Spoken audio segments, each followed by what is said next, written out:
Chapter 1694. Peace Talks. After Zhu Qijin calmed down, this thought flashed through his mind. Since there was no way he could win in a fight, it was better to negotiate while he still had some strength. It was better than the other party, killing his way to Jingdo to negotiate.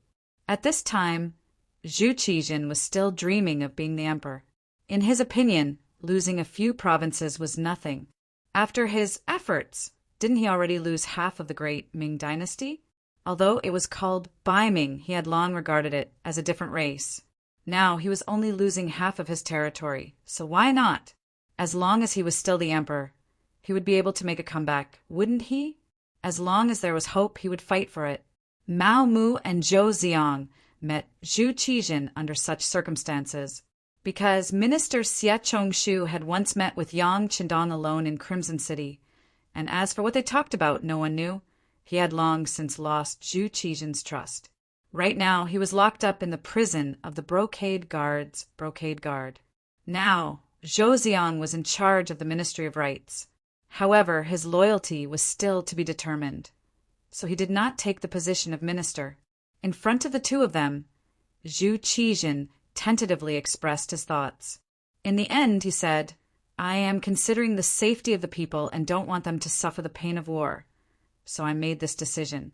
And if Bugnam of Gojoseon must come to the capital, I will fight to the death with him. Obviously, Zhu Qijin still cared about his face.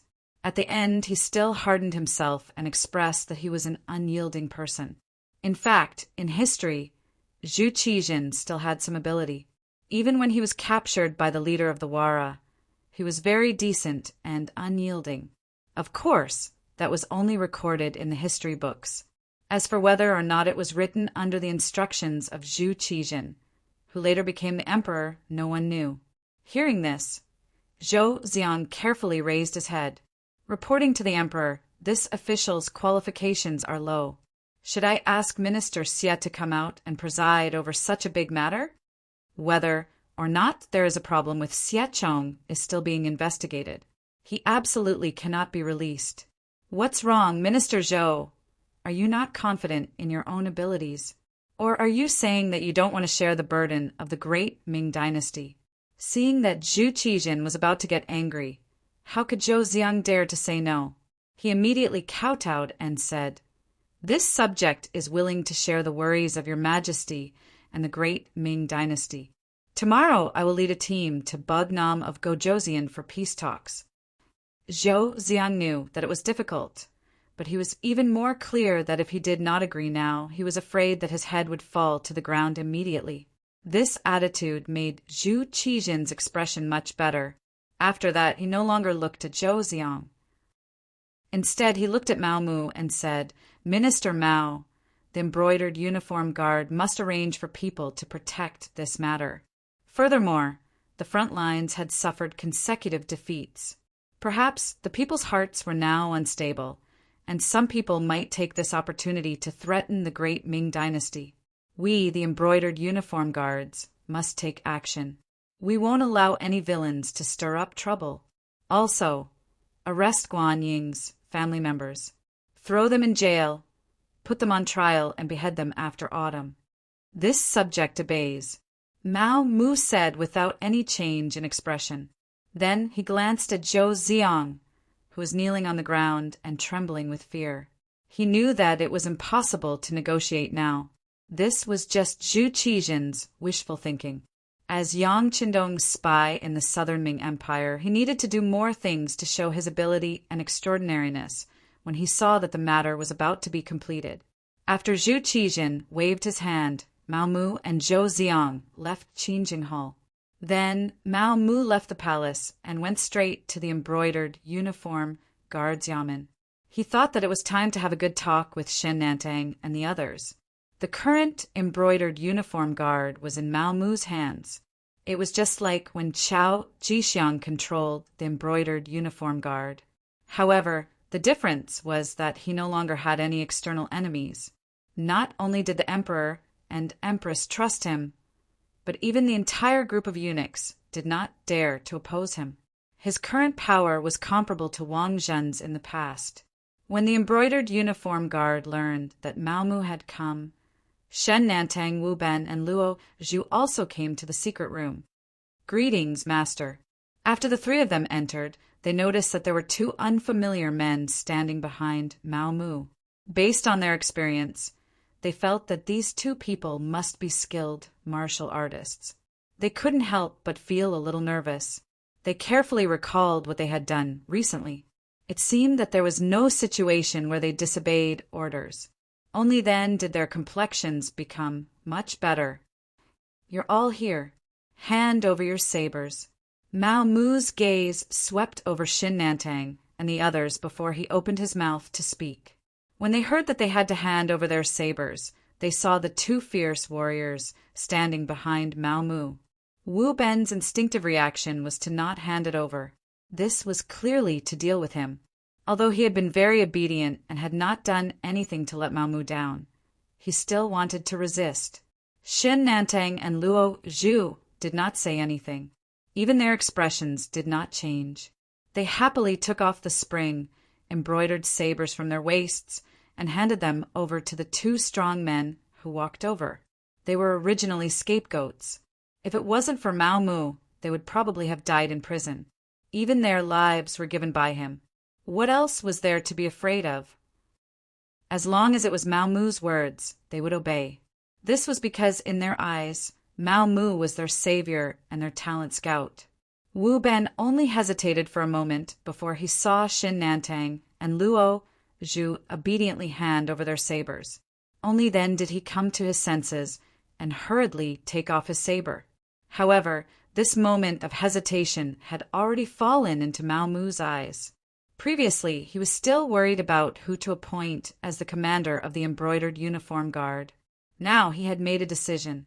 "The three of you, how have I treated you?" Mao Mu decided to get straight to the point. In front of his subordinates, there was no need to hide things. Wouldn't that make him seem ungenerous? "Master, your kindness to us is as heavy as a mountain. You are like a second parent to us. If you have any orders, even if it is a mountain of swords or a sea of flames, we will not frown." This time, the three of them spoke in unison. "Good, I'm very gratified. Let me ask you, now that the southern Ming dynasty has been defeated, the 5-star army is bearing down on us. What do the three of you think?" Mao Mu picked up a cup of tea from the table and slowly drank it. This turn of events was a bit big. For a moment, Shen Nantang and the others didn't immediately speak. Instead, they thought to themselves, what did Mao Mu mean by this? Could it be that the army had been defeated and he wanted to transfer them to the army? If there was such a possibility, wasn't the Imperial Horse Directorate in charge of this matter? And the head eunuch, there was Mao Mu's subordinate, Zhang Qin. Wouldn't it be a simple matter to arrange for them to be transferred to the army? If it was before, it would be a good thing to be able to temper themselves in the army. After all, the embroidered uniform guard's reputation wasn't too good. If they could be transferred to the army, they might actually have a chance to stand in the imperial court and become an important official. This was something that the shameful embroidered uniform guard officials couldn't do. But now, it was clear that the army wasn't enough. Entering, there was no difference between sending them to their deaths. Those who had the ability were all thinking of how to jump out of the army. Who would take the initiative to enter? Thinking of this, the three people's faces turned ugly. They knew that if Mao Mu really had such intentions, they would have to go, regardless of whether they were willing or not. "Well, why aren't you replying? Say whatever you want to say in front of me. I'll forgive you." Mao Mu saw that a while had passed and the three people still didn't speak, so he pretended to be unhappy. With Mao Mu's reminder, the three people didn't dare to remain silent. Shen Nantang was the first to speak. "The 5-star army is full of vigor. They are all elites who have been through hundreds of battles. In comparison, our Southern Ming army is all new recruits. If we fight on the battlefield, I'm afraid that we will lose more than we will win." "Yes." Mao Mu nodded. Although Shen Nantang's words were tactful, Mao Mu could tell that he didn't think highly of the Southern Ming army. On the contrary, he thought that the 5-star army would win. This answer made him very satisfied. This was a person he could rope in. I agree with Shen Tongji's opinion. The Southern Ming army is probably not a match for the 5-star army. Luo Zhu immediately expressed his opinion. Mao Mu didn't respond this time. Instead, his gaze fell on Wu Ben. At this moment, Wu Ben's mood was somewhat conflicted. After all, he was now a member of the Southern Ming Imperial Guard. Logically speaking, he shouldn't speak on this kind of matter. Even if he spoke, he shouldn't say anything discouraging. However, Mao Mu had to ask. Moreover, Shen Nantang and Luo Zhu both responded. He knew that he had to say something. Yes, reporting to Factory Master, this lowly one thinks that it will be very difficult for the Southern Ming army to win this battle. Wu Ben finally spoke. Although it was a bit forced, he also expressed that he didn't think highly of the Southern Ming army. This made Mao Mu feel relieved. He finally made a decision. Good. The 3 of you listen to my orders. Shen Nantang will be promoted to commander of the Imperial Guard, a primary 3rd rank official. Luo Zhu will be promoted to Commander Tongji, secondary 3rd rank official. As for Wu Ben, you can go to the army and temporarily be the deputy commander of the Capital Guard, also a primary 3rd rank official. This subordinate thanks Factory Master. Shen Nantang and Luo Zhu were both in high spirits. The 2 of them finally got what they wanted. Their official positions were also promoted. At this moment, their hearts were filled with excitement and excitement. On the other hand, although Wu Ben's official position was promoted, he was kicked out of the Imperial Guard. As for going to the Capital Guard, who didn't know that the commander there was the Emperor's trusted aide. He was also the general of the Imperial Guard, Fan Zhong. If he went to be a deputy commander, how could he have any power? He hated himself for not performing well just now. However, it was useless to say anything now. An arm couldn't twist a leg. Moreover, Mao Mu had saved his life. He couldn't betray him. Therefore, although he was unhappy, he still replied, "This subordinate thanks Factory Master." Good. Commander Shen and Luo Zhu can go first. Deputy Commander Wu can stay behind. Mao Mu said with a smile. Chapter 1695. Yes. Shen Nantang and Shun Nantang hurriedly left. Only Mao Mu's group of 4 remained in the secret room. When there was no one else around, Mao Mu finally spoke. "Wu Ben, do you hate me?" No, this subordinate definitely does not have such intentions. Without Factory Master, Wu Ben would be a dead man by now. The grace of saving my life is equivalent to giving me a new lease of life. No matter what Factory Master wants this subordinate to do, this subordinate is willing to do it. Wu Ben hurriedly waved his hands as he explained. However, these words were not false. When he handed over his saber, it was merely an instinctive reaction.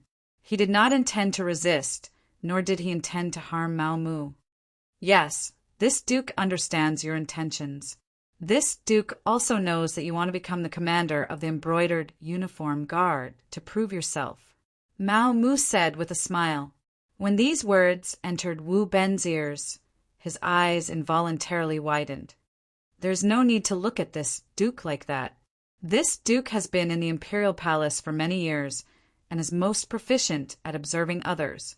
If you truly had disloyalty, would you still be standing here now? Mao Mu's voice suddenly rose as he spoke, causing Wu Ben to sweat profusely.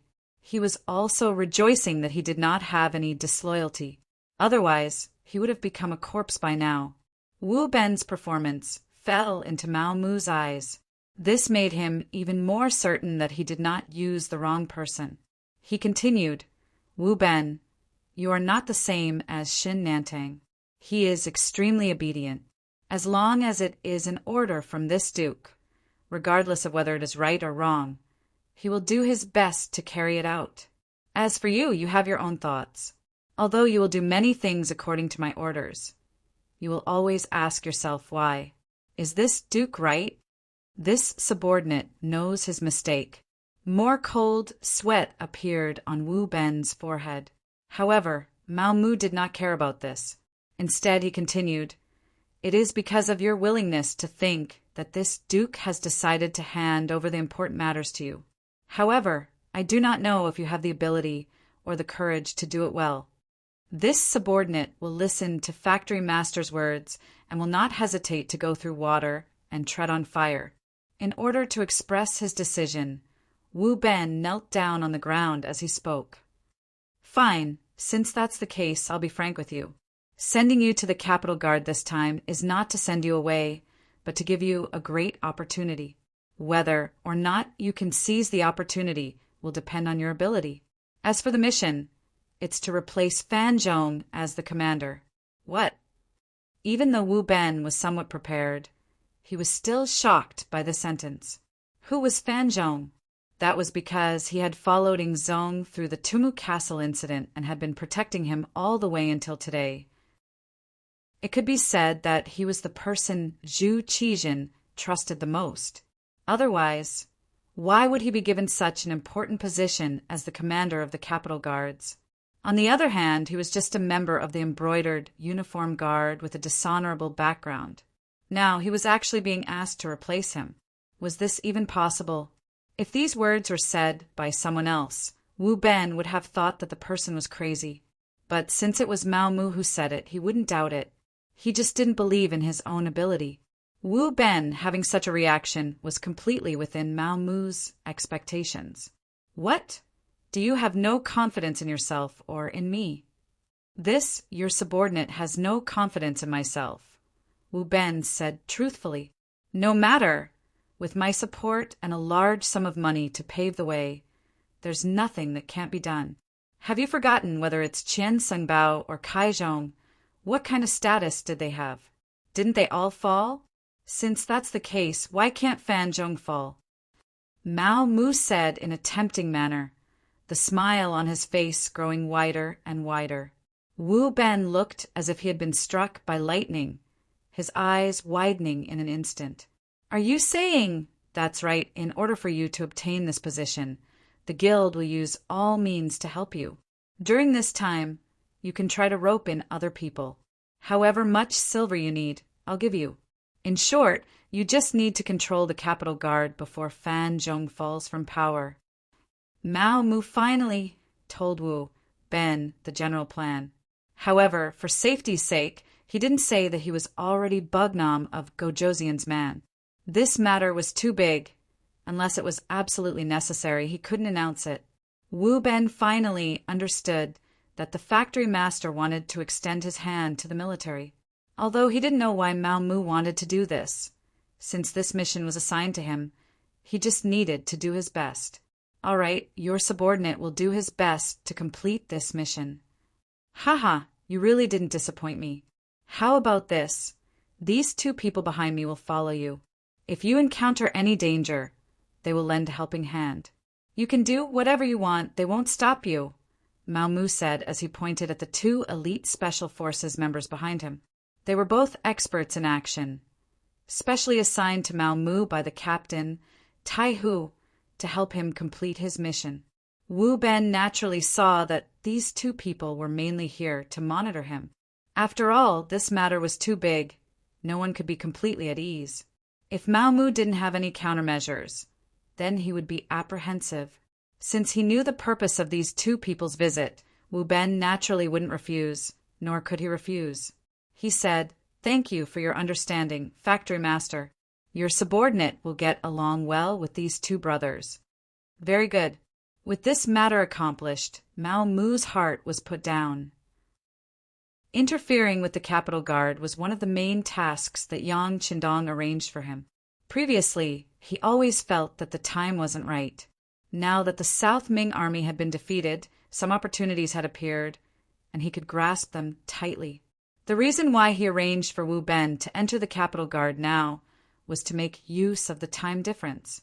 This was because only when the frontline army was defeated would he arrange for people to enter the Capitol Guard and not make Commander Fan Zhong feel disgusted. This was because there were too many people who surrendered at the front line.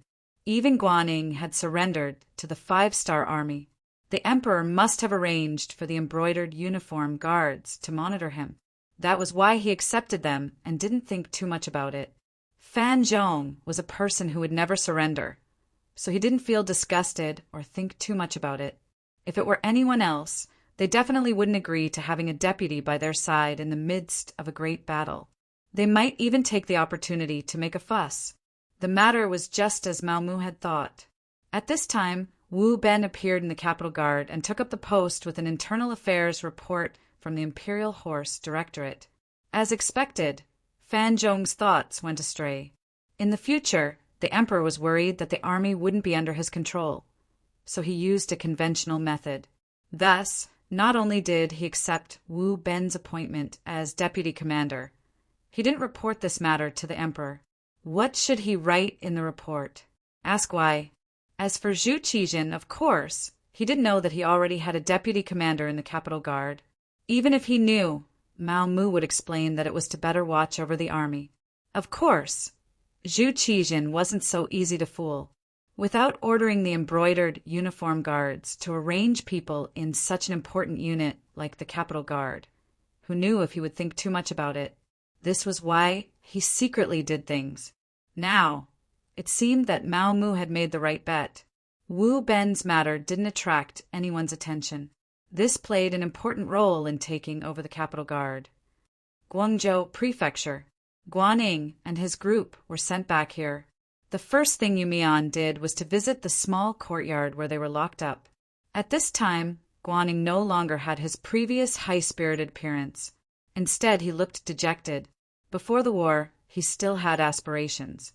Although he knew that the 5-star army was very strong, with the geographical advantage and numbers advantage, it wasn't certain that they would lose. But after the real battle, he realized that the 5-star army strength was far beyond his expectations. They couldn't even be described as an army. It was more appropriate to call them a human meat grinder. They had heavy firearms that no one dared to imagine, and they also had mobility that was faster than a warhorse. They were also a group of elites that had experienced life and death on the battlefield. Such an opponent should not exist in this world. Such an opponent, not to mention him. Even the strongest army since the Han Dynasty wouldn't be a match for them. Losing to such a person wasn't shameful at all. That was why he gave the order for the entire army to surrender. Guaning was a talent that Kuang Yi valued. His military ability was very good and his commanding ability was also very strong. But knowing that they would lose, he couldn't make his brothers fight with their lives on the line. This was also why Yu Mian appeared before him. If not, with Yang Qindong's temper, Guan Ying would have been locked up and forced to do hard labor until he died. It was also because Guan Ying was able to see the big picture and knew how precious the lives of Han soldiers were that Yu Mian gave him a chance. Naturally, there was only one chance. If he couldn't grasp it, then he couldn't blame anyone else. When Yu Mian arrived, he immediately explained Yang Qindong's intentions to Guan Ying. General Guan, it's true that you're a talent. In the Southern Ming army, you're one of the best. But in the Yangxia army, you're really nothing much. Bugnam of Gojoseon's subordinates are all generals who have experienced countless battles. We don't lack talents in this field. This time, it's because you're able to see the big picture and didn't let the Han army suffer more losses that I'm giving you a chance to redeem yourself. You must understand. Yu Mian's meaning was very clear. This time, I'm not here to beg you, but to give you a chance. If you don't want to be captured, then that's fine. We've dealt with more than 1 or 2 surrendered generals like you. We have plenty of ways. After hearing these words, Guan Ying was completely stunned. His face was filled with confusion. This was the first time he had seen or heard of such a method of persuading someone to surrender. With his temper, he really wanted to throw Yu Mian out to show that he was a strong-willed person. Chapter 1696. Without waiting for Guan Ying to speak, Yu Mian continued, Right now, I have something to report to General Guan. This time, the Southern Ming Emperor already knows that you ordered the surrender of the army. Right now, your family has been captured by the embroidered uniform guards and is in the prison of the disciplined prison. They may die at any time, or be exiled or banished to the army. However, our Bugnam of Gojosian is virtuous. Seeing that you saved so many Han soldiers, we have already arranged for people to protect your family. However, whether they are safe or not will depend on your performance. Guan Ying, who was about to get angry and express his dissatisfaction, and even use this to express his loyalty to the Southern Ming Empire, immediately shut his mouth. Right now, he was obviously hated by Yingzong. He could imagine how the history books would record him under the emperor's instructions. Although he believed that he did things with a clear conscience, sometimes rumors could really kill people. Even if you were dead, you would not be able to rest in peace. He had completely offended the Southern Ming Empire. If he offended Bugnam of Gojosian, then he would not be able to rest in peace even if he died. Right now, he was worried about his family. If he wanted to say anything, he would have to think carefully. With this thought, Guan Ying's face became even uglier. From Yu Mian's words, he heard another meaning. That was, the current Yang Xie seemed to be able to extend his hand into the embroidered uniform guards. To exaggerate, he could even achieve the goal of controlling them. This was somewhat frightening. With the mistake he made, Yingzong would definitely send the embroidered uniform guards to capture his family. However, under such circumstances, Bugnam of Gojosian still had the confidence to protect his family's lives. Didn't this mean that the embroidered uniform guards were no longer pure and were no longer the butcher's knife in Yingzong's hand, where he could cut wherever he wanted? Considering that the Southern Ming Empire's capital was in an uproar about the arrest of officials, for out of 6 ministers were arrested, and many officials from various yamen were also arrested by the embroidered uniform guards. Previously, he thought that it was because these people joined the observer group. Now, it seemed that things were not so simple. Perhaps the embroidered uniform guards' actions were not only Yingzong's idea, but also Bugnam of Gojosian's idea. Thinking about it, if those capable officials were all arrested, how could the Southern Ming dynasty not be in chaos? Even if they were newly promoted officials, would they be able to grasp the situation in such a short time? It turned out that Yang Xie's strength had already infiltrated to such a degree. It was laughable that these generals still wanted to repel the 5-star army on the front lines. Even if the other party did not have such powerful firearms, the officials behind them were not competent enough to guarantee that they would not be able to deliver the goods. In the end, they would still fail. Thinking of this, Guan Ying's mood was no longer as heavy. He seemed to have already seen the scene of the Southern Ming Empire being defeated. He was just an appetizer before the defeat. Guan Ying, who knew that the Southern Ming Empire would become a force to be reckoned with without them, put down the burden in his heart. When he looked at Yu Mian, his tone became very polite as he said, "Thank you, Bugnam of Gojosian, for thinking highly of me. Since this is the case, Guan Ying would not dare to not work for you." Guan Ying had surrendered. This time, he was not forced to surrender. He had truly surrendered to Yang Xie and the 5-star army. For this reason, Yang Qindong did not treat him unfairly. He directly gave him the title of Great General who pacifies the Southern Ming Empire. Not only did he find 50,000 veterans from the surrendered army for him to command, he also ordered him to be the vanguard, leading the charge from the Guangdong region to the Southern Ming Empire's capital, Fengtianfu. After Guan Ying surrendered, he was put in an important position. More importantly, he released a signal to the outside world that as long as people knew what was good for them, not only would they not suffer any losses, they might even be put in an important position. As a result, along the way, almost all of the state capitals that the army passed surrendered at the sight of the wind. All of the city capitals opened their doors early to welcome the 5-star army into the city. From the beginning of the 4th month in 1468, the war officially started. In just 3 months, the 5-star army's 3 armies passed through countless state capitals and finally arrived outside of Nanjing. Along the way, wherever the 5-star army passed by, other than leaving behind troops to guard the various cities, they did not harm the commoners at all. Even some of the local tyrants did not have the intention to make a move. It was as if they were allowed to exist. This also reduced the voices of resistance from all walks of life to the lowest. The common people did not have any objections to who became the emperor and who ruled them. Bugnam of Gojoseon was also a Han. Since that was the case, why should they put their own lives on the line and fight to the death? The tyrants did not lose any benefits, so they pretended that they did not see anything. To them, as long as they could continue to benefit from it, it made no difference whether they called Yang Qindong your majesty or Zhu Qijin your majesty. There was no need to talk about the officials. Those who had the ability were all captured by the imperial guards. The remaining people were those who had less experience. They did not enjoy much of the southern Ming emperor's grace. So why should they risk their lives? Now that they could change their identities and become officials in the Yangxia, everyone's experience would be equal. This became a good thing. Only a fool would oppose it. Under the collision of many thoughts, this was the result. The 5-star army smoothly approached and arrived in front of the southern Ming capital. They quickly surrounded the place. The capital guard, it was equivalent to the emperor's imperial guards and was the most elite existence in the southern Ming army. Fan Zhong, this general who had followed Zhu Qijin for more than 20 years, was now over 50 years old. He gave people the feeling that he was old. However, in reality, he was diligent in training.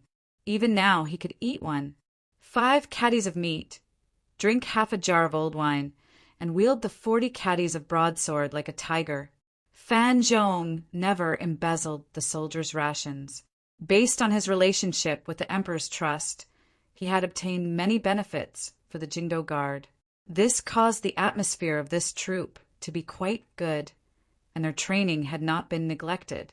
This also became the only troop in the South Ming army that had the most combat power and one of Zhu Qijin's greatest supporters. However, all of this changed with the arrival of Wu Ben, the deputy commander. Wu Ben had come with orders and a large sum of money. After he entered the capital guard, other than showing respect to Fan Zhong on the surface, he used money to rope in the capital guard's officers. The attraction of banknotes was very strong, especially for these martial artists in the army. They did not have as much gray income as the corrupt officials. Under Fan Zhong's watch, they did not dare to embezzle money like the other generals in the southern Ming army. They only relied on the limited amount of money they received every month. Their living standards had always been very low and even a bit miserable. As the southern Ming and Yangxia became hostile, the price of food began to rise. Relying on the money from before was not enough to feed a family. Because of this, the officers at all levels were unable to do anything. It was at this time that Wu Ben appeared. A large amount of banknotes was given out from his hands. Whenever he knew someone's family was in trouble, he would help without any compensation. This caused him to obtain the love and respect of the capital guard in a very short period of time. He became the number 1 person after Fan Zhong. Privately, many soldiers were discussing that it would be better for Wu Ben to be their commander than for Fan Zhong to be their commander. It could be said that they only lacked an opportunity to replace him. At first, Fan Zhong did not know about all of this. Later, some of the soldiers loyal to him began to respond to him. He found out a bit, but he did not stop them. In his opinion, it was a good thing to be able to solve the problems of the soldiers, so he should not stop them. Later on, when Fan Zhong found that everyone looked at Wu Ben with more respect than they looked at him, he finally felt that the situation was not good. Soon after, he ordered people to invite Wu Ben to his manor and used official business as an excuse to ask him to come. This was clearly going to make a move. Fan Zhong was afraid that his power would be taken away, so he had to take measures. If it was 3 months ago, Wu Ben would naturally be afraid. But now, at least 90% of the Jingdo Guard officers had received his kindness. Now, he was truly not afraid of what Fan Zhong would do to him. He was not afraid, but he still had to be prepared. First, he reported the matter to Mao Mu. After giving him a night's time to prepare, Early the next morning, Wu Ben brought the 2 bodyguards who followed him closely other than when he was sleeping to the Fan Manor. Just as Wu Ben expected, Fan Zhong was prepared to get rid of Wu Ben. He believed that given his friendship with the emperor, even if he really killed Wu Ben, the emperor would not do anything to him. Thus, he had made sufficient preparations. He had arranged for 100 of his best soldiers to lie in ambush in the manor. They would only need to wait for him to break his cup to act. At this time, Fan Zhong was still making mistakes. He still wanted to persuade Wu Ben to withdraw from the Jingdo Guard and return the army to his hands. It had to be said that Fan Zhong was not ruthless enough. This doomed him to a tragic end. In the Fan Manor, the servants had already prepared food and wine in advance. Fan Zhong and Wu Ben sat across from each other. They chatted as they ate. At the beginning, it was Fan Zhong who spoke while Wu Ben listened. Most of the time, he spoke in a gentle tone. Fan Zhong also wanted to persuade the other party to retreat in the face of difficulties. It would be best if they did not use weapons. In order to give eunuch Mao Mu enough time to prepare his plans, Wu Ben pretended to listen attentively. Just like this, more than an hour passed. Fan Zhong had also earnestly spoken for half a day. Everything had been laid out. Finally, it was time to express his position. Deputy Commander Wu, you are indeed a capable person. Perhaps you have also received the Emperor's trust. However, I still have to say that when I was serving the Emperor, you were probably not even born yet. If you really do expose some matters to the Emperor, I guarantee that the one who will suffer in the end will be you. Stop. This is a banknote worth 50,000 yuan. Take it and be a good deputy commander. In the future, just eat, drink, and play. Chapter 1697. A banknote with 50,000 taels of silver written on it was pushed in front of Wu Ben. This meant that everything was about to be settled and there had to be a conclusion.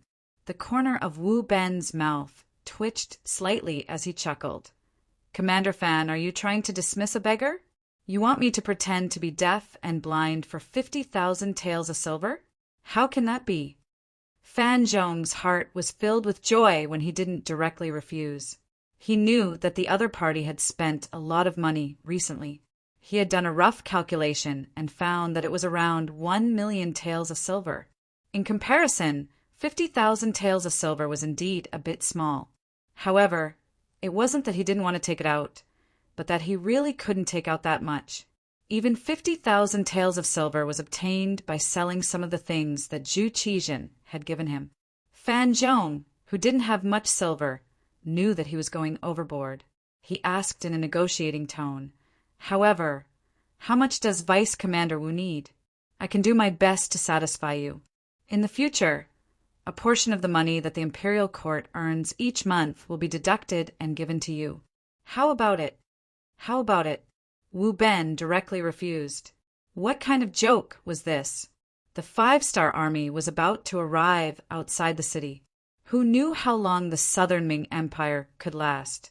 If he wanted to wait for the monthly payment, then who knew how long it would take? Although Wu Ben still didn't know Mao Mu's true identity, he already had a feeling.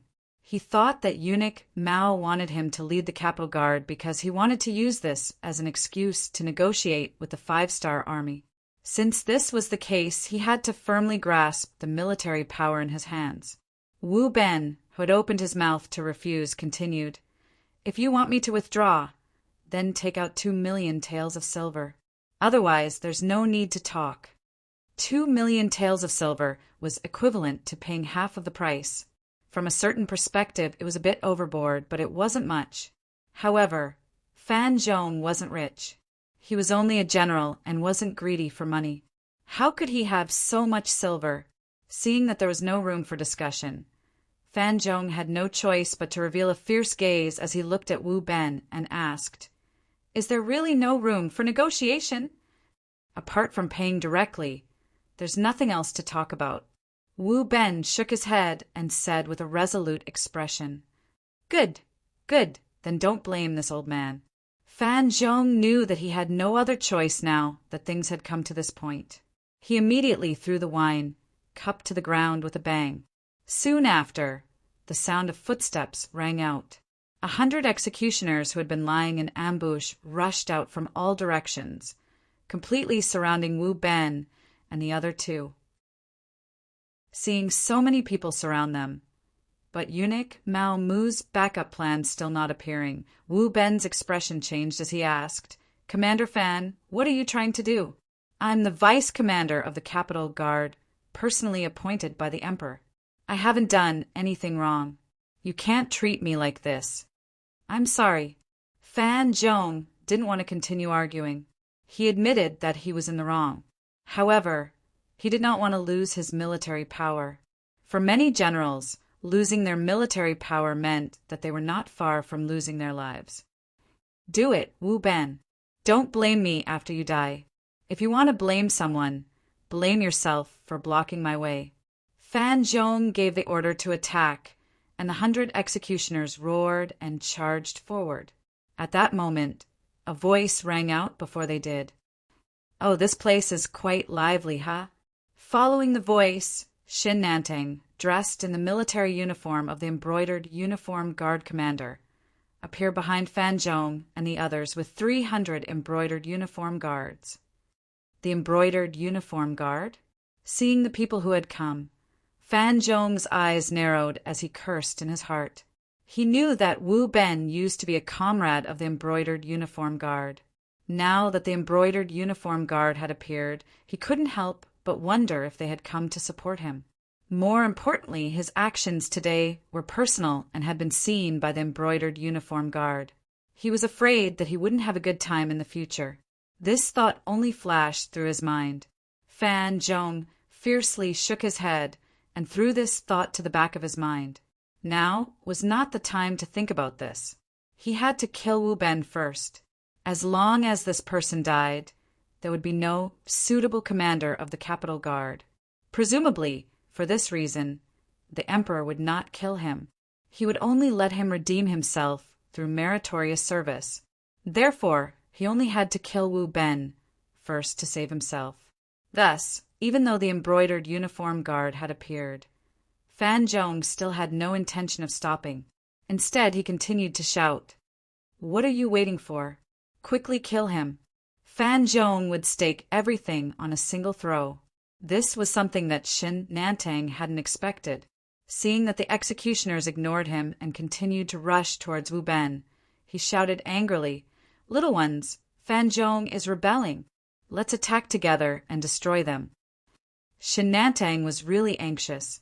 This mission was given to him by Mao Mu last night. He had repeatedly urged him to protect Wu Ben's safety. In fact, he had arrived a long time ago. He hadn't shown himself because he was waiting for a suitable opportunity. He wanted to let Fan Zhong make the first move. This way, even if this matter was reported to the Emperor, he wouldn't be afraid. A commander wanted to kill a deputy commander without the Emperor's order. Based on this, the embroidered uniform guard could use all kinds of methods. Originally, he thought that everything was under his control. He had never expected that Fan Zhong would dare to kill in front of the embroidered uniform guard. This made him turn pale with fright. At the same time, he drew out his embroidered spring saber and directly rushed forward. Wu Ben also didn't expect Fan Zhong to be so ruthless. Usually, this old man looked honest and considerate. It seemed that one really couldn't judge a person by their appearance. At this time, it was meaningless to talk about this. Seeing that the executioners were rushing toward him, Wu Ben drew out his saber and prepared to fight with all his strength. But at this time, two figures reacted faster than him. They had already rushed out with sabers, one on the left and one on the right, protecting him from both sides. They forcibly blocked the incoming executioners. Wu Ben had never had a chance to see the strength of these two people. No one wanted to harm him, so they had no place to use their strength. After a long time, he regarded them as existences to monitor him. It wasn't until now that he realized that eunuch Mao was right. These two people's skills were really terrifying. They actually blocked the charging power of dozens of people. With the protection of these two people, Wu Ben's saber was even more skillful when he brandished it. At this time, the embroidered uniform guard also attacked from behind. Under the desperate attacks of Xin Nantang and the others, more than 20 soldiers were cut down in a short period of time. More than 30 people were injured. The development of the situation was completely beyond Fan Zhong's expectations. Originally, he thought that he could kill Wu Ben. At that time, he would have everyone put down their weapons and let the embroidered uniform guard take him away. But he didn't expect that the two guards beside Wu Ben were so skilled in martial arts that they were able to block his attack. Seeing the embroidered uniform guard rush forward, he knew that the situation was over. He closed his eyes in pain. In this battle, not only did he mistakenly underestimate Wu Ben's strength, he also neglected the other party's back. It was normal for him to lose so miserably. The embroidered uniform guard rushed forward. With 300 people against 100, the result was obvious. More than 60 of the 100 executioners were killed. The remaining 30 or so people were all injured. How should we deal with these people? Shen Nantang looked at the executioners held down by the embroidered uniform guard and asked Wu Ben for his opinion. Let me deal with them. You embroidered uniform guard should not interfere. But Fan Zhong's matter will still be dealt with by you. Wu Ben had no intention of killing. This was not out of kindness, but because he knew that although he had subdued many people in the past 3 months, there were still many people in the capital guard who were loyal to Fan Zhong. If he wanted to replace Fan Zhong, it was not as simple as killing a few people.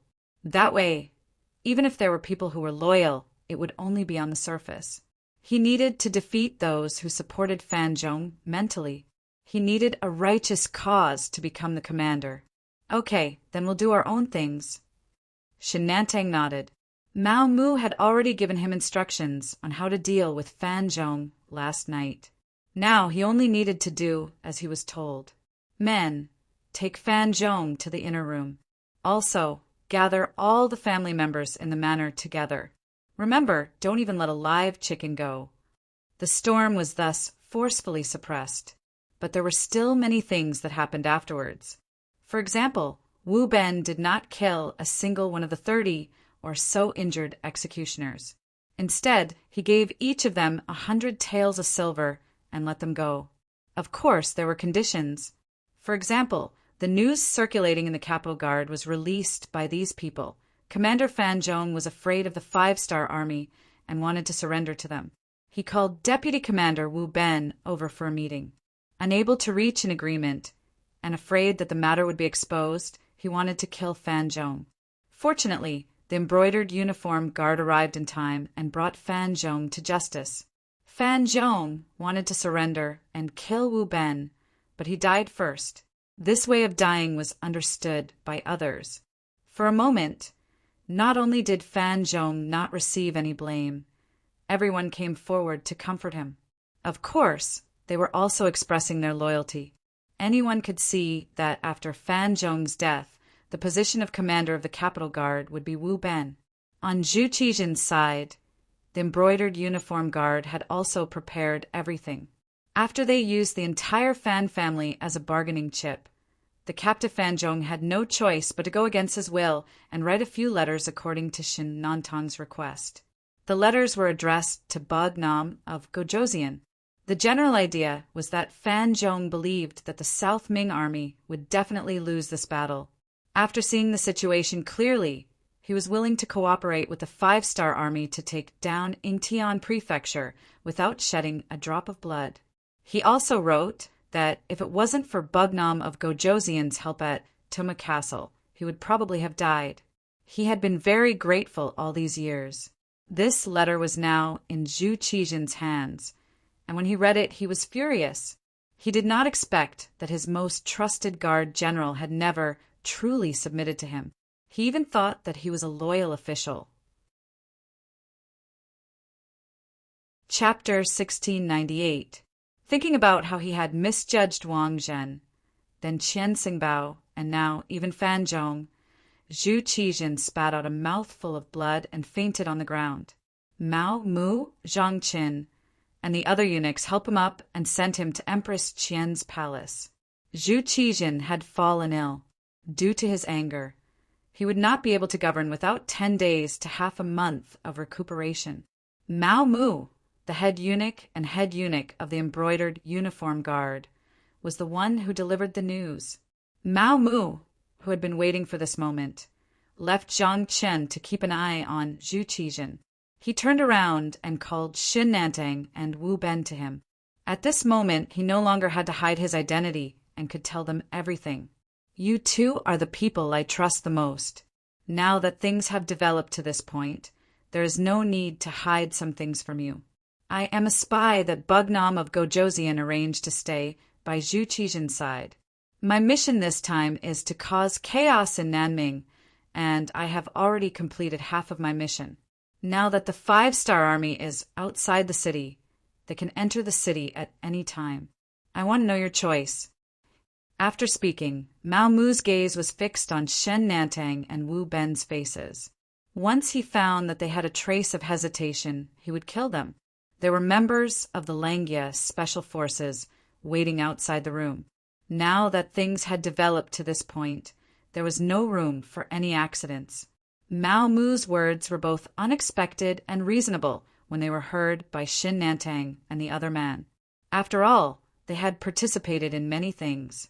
They had some guesses about Mao Mu's actions. The only difference was that they thought that eunuch Mao Mu was looking for a way out in advance. Now that they knew that he had always been Bugnam of Gojoseon's men, there was nothing else to say. Of course, they agreed. As long as one was not a fool, one could see that.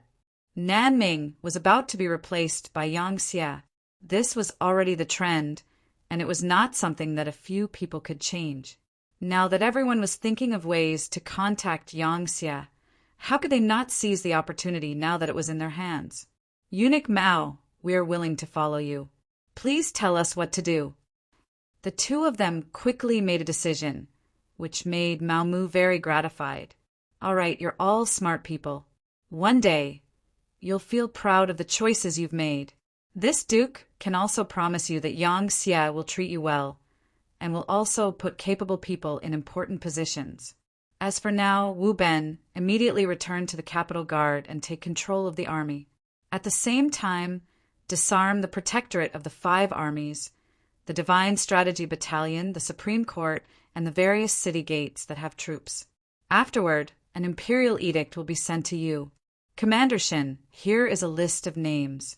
Take the embroidered uniform guards and capture them immediately. Don't let a single one of them go. Kill anyone who resists. Mao Mu, who was already prepared, began to arrange everything. After the two of them left, he also headed straight for the Discipline Commission. He wanted to see Chun Sun, Wang Zhua, and the others who had long been locked up here. If he wanted a peaceful transition in Jingdo, he needed these influential old officials to personally come out.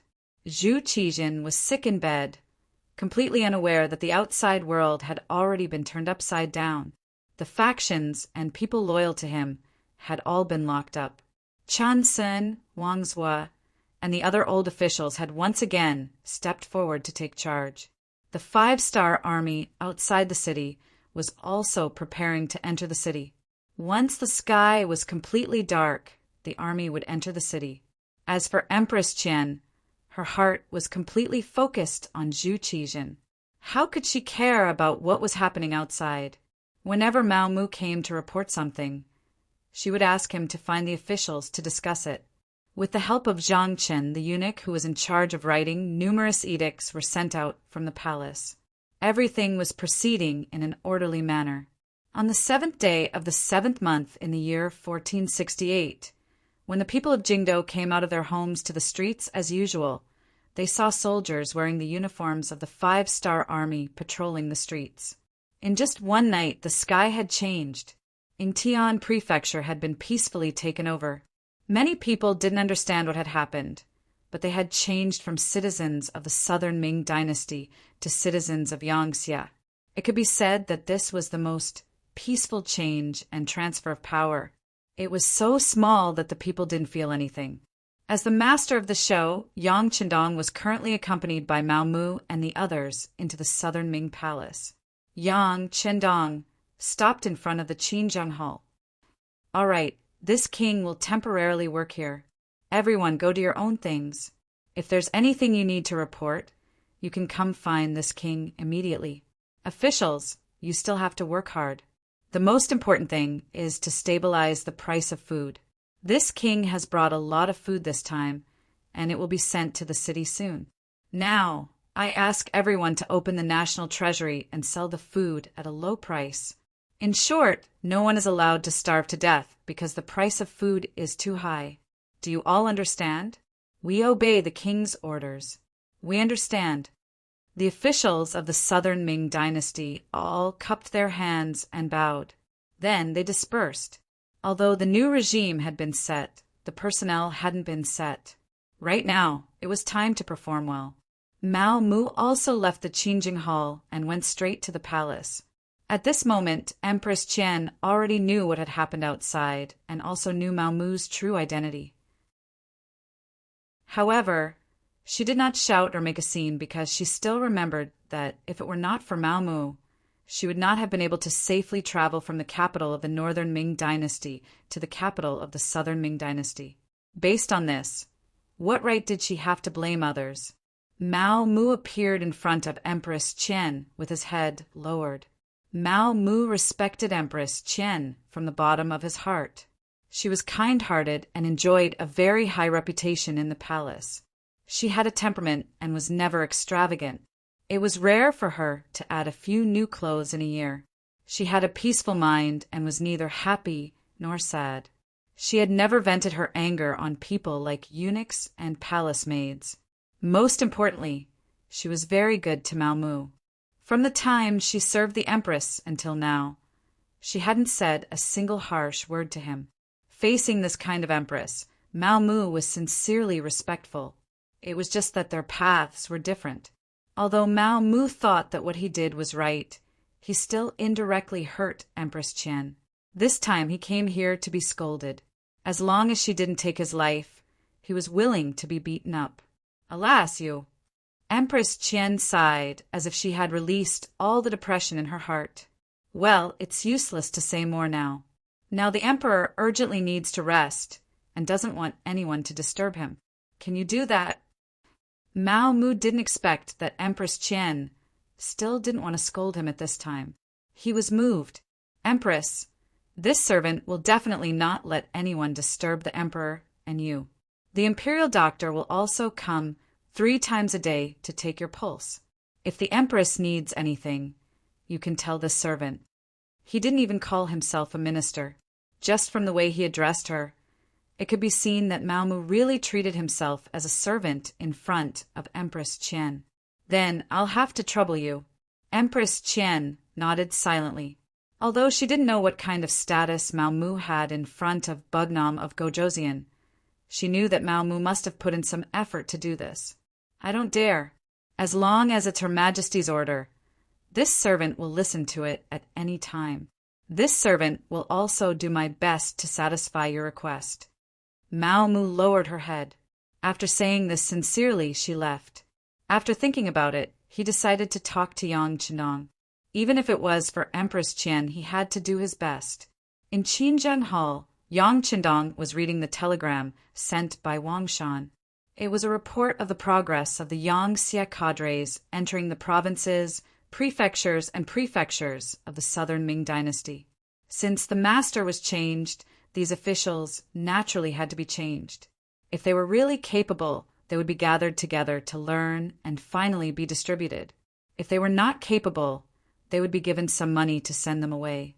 At this moment, Yang Qindong couldn't be soft-hearted at all.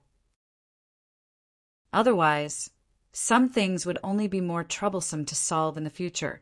"Young master, eunuch Mao Mu is outside the hall." Beta Persei walked into the hall and reported softly, "Let him in." Yang Qindong nodded, then handed a telegram to Yang Bo, who was sitting next to him. "Bo, take a look at this first." Father has a question for you later. Yes, Father. Yongbo nodded respectfully. It was said that reading 10,000 books was not as good as traveling 10,000 miles. Along the way, Yongbo followed his father Yang Qindong and saw a lot of things that were not recorded in books. He also learned a lot of knowledge that was not recorded in books. At this moment, he was like a sponge, constantly learning and accumulating his own energy. Mao Mu walked into the hall and knelt in front of Yang Qindong with a plop. Long live your majesty. Mao Mu, there's no need for such a big ceremony. Get up and talk. Yang Qindong straightened his body and then looked with interest at Mao Mu, who was slowly standing up in the middle of the hall. Yang Qindong didn't have a good impression of eunuchs, but he didn't hate them either, because they were a very pitiful group. No matter the reason, it was a very sad thing to become neither male nor female. Often, even if they fought among themselves, it was just to survive or to live a better life. What was wrong with that? Everyone had the right to pursue a better life, right? But understanding was one thing. Yang Qindong didn't like to have such people around him, so he had long decided that he would not use eunuchs in his regime. There were also palace maids who were strong. They could replace eunuchs to do what they should do. This was also the reason why there were never any eunuchs in the palace. Of course, one of the reasons why he made this decision was because Yang Qindong wanted to lead the Han people to become strong and prosperous, to reach the peak of the world. Oh, if he turned some of the Han people into eunuchs, wouldn't that go against his original intention? As for not using the Han people and using other races, there was no need to consider. As long as they had the slightest bit of ability, Yang Qindong would not let the other races raise their heads. Why would he take the initiative to raise their social status? Chapter 1699. The decision to not use eunuchs had been made long ago. People like Mao Mu became the last batch of eunuchs. Yang Qindong had to consider whether he should stay or go. After all, Mao Mu was a meritorious official. Without his efforts, the conquest of the southern Ming Empire would not have gone so smoothly. Yang Qindong was still clear on this point. Thank you, Your Majesty. Mao Mu stood up and raised his head. But as soon as he saw Yang Qindong looking at him with a deep gaze, he felt a lot of pressure. This time, seeing Yang Qindong was completely different from 10 years ago. At this time, Yang Qindong was dignified without being angry. His entire body was filled with a domineering and kingly aura. How could ordinary people dare to look him in the eye? First, he calmed down his complicated emotions. After making up his mind, Mao Mu finally said, Your Majesty, how are you going to treating Zhong and Empress Qian? After hearing this, Yang Qindong looked displeased. How to deal with others was Yang Qindong's right. Whether it was to kill, release, or even bury them, it was not something that others could question. Even the few servants of the Yang family did not dare to test Yang Qindong's attitude on such matters. Although Mao Mu had made a great contribution, it was absolutely impossible to say that he had such ability. Merit was merit and fault was fault. Yang Qindong was particular about distinguishing right from wrong. He did not believe that Mao Mu could not see that. If he did not have such ability, it would be impossible for him to stand tall in the palace for so many years. However, Mao Mu still came and emphasized the words Empress Qian in the question. His meaning was very obvious. He wanted to know how Yang Qindong would treat Empress Qian, so much so that he would rather risk being punished. Yang Qindong replied with a grunt, his face showing displeasure. Beta Persei, who was standing at the side, had already angrily rebuked, Eunuch Mao, you've gone too far. This was Mao Mu's great contribution. If it were anyone else, they would have been dragged out by Beta Persei. Yes, I've gone too far. However, Empress Qian has treated me well. If Your Majesty really wants to kill her, I'll be bold enough to ask to be buried with her. Mao Mu's face was calm. Although it was said to be bold, anyone could see that at this time he was determined to help Empress Qian fight for something. You really have guts. You. Yang Er became even angrier when he heard these words. He glared at Lin Fan as though he wanted to eat him alive. Enough. On the other hand, Yang Qindong didn't seem to be so angry anymore. He waved his hand at Second Yang, then looked at Mao Mu and said, "Are you threatening me? Do you think your Majesty doesn't dare to touch you because you've just made a great contribution?" After a few words, Mao Mu knelt on the ground again. Then he kept kowtowing while saying, "Your Majesty, I don't dare. I only want to repay Empress Qian for taking care of me all these years. Now that the southern Ming Empire is owned by Yang Xie, they're no longer a threat. Please, Your Majesty, spare their lives." Of course, Mao Mu knew the consequences of his actions, but he still did it. That could only mean one thing. He was really a sentimental person. In order to repay Empress Qian's kindness, he was willing to bet his future, even his life. From this point of view, his actions were very admirable. As for this wasn't an act of kindness. A person who knew how to repay kindness wouldn't have a bad heart. Yang Qindong thought that he wouldn't use eunuchs, nor would he allow such a group to appear.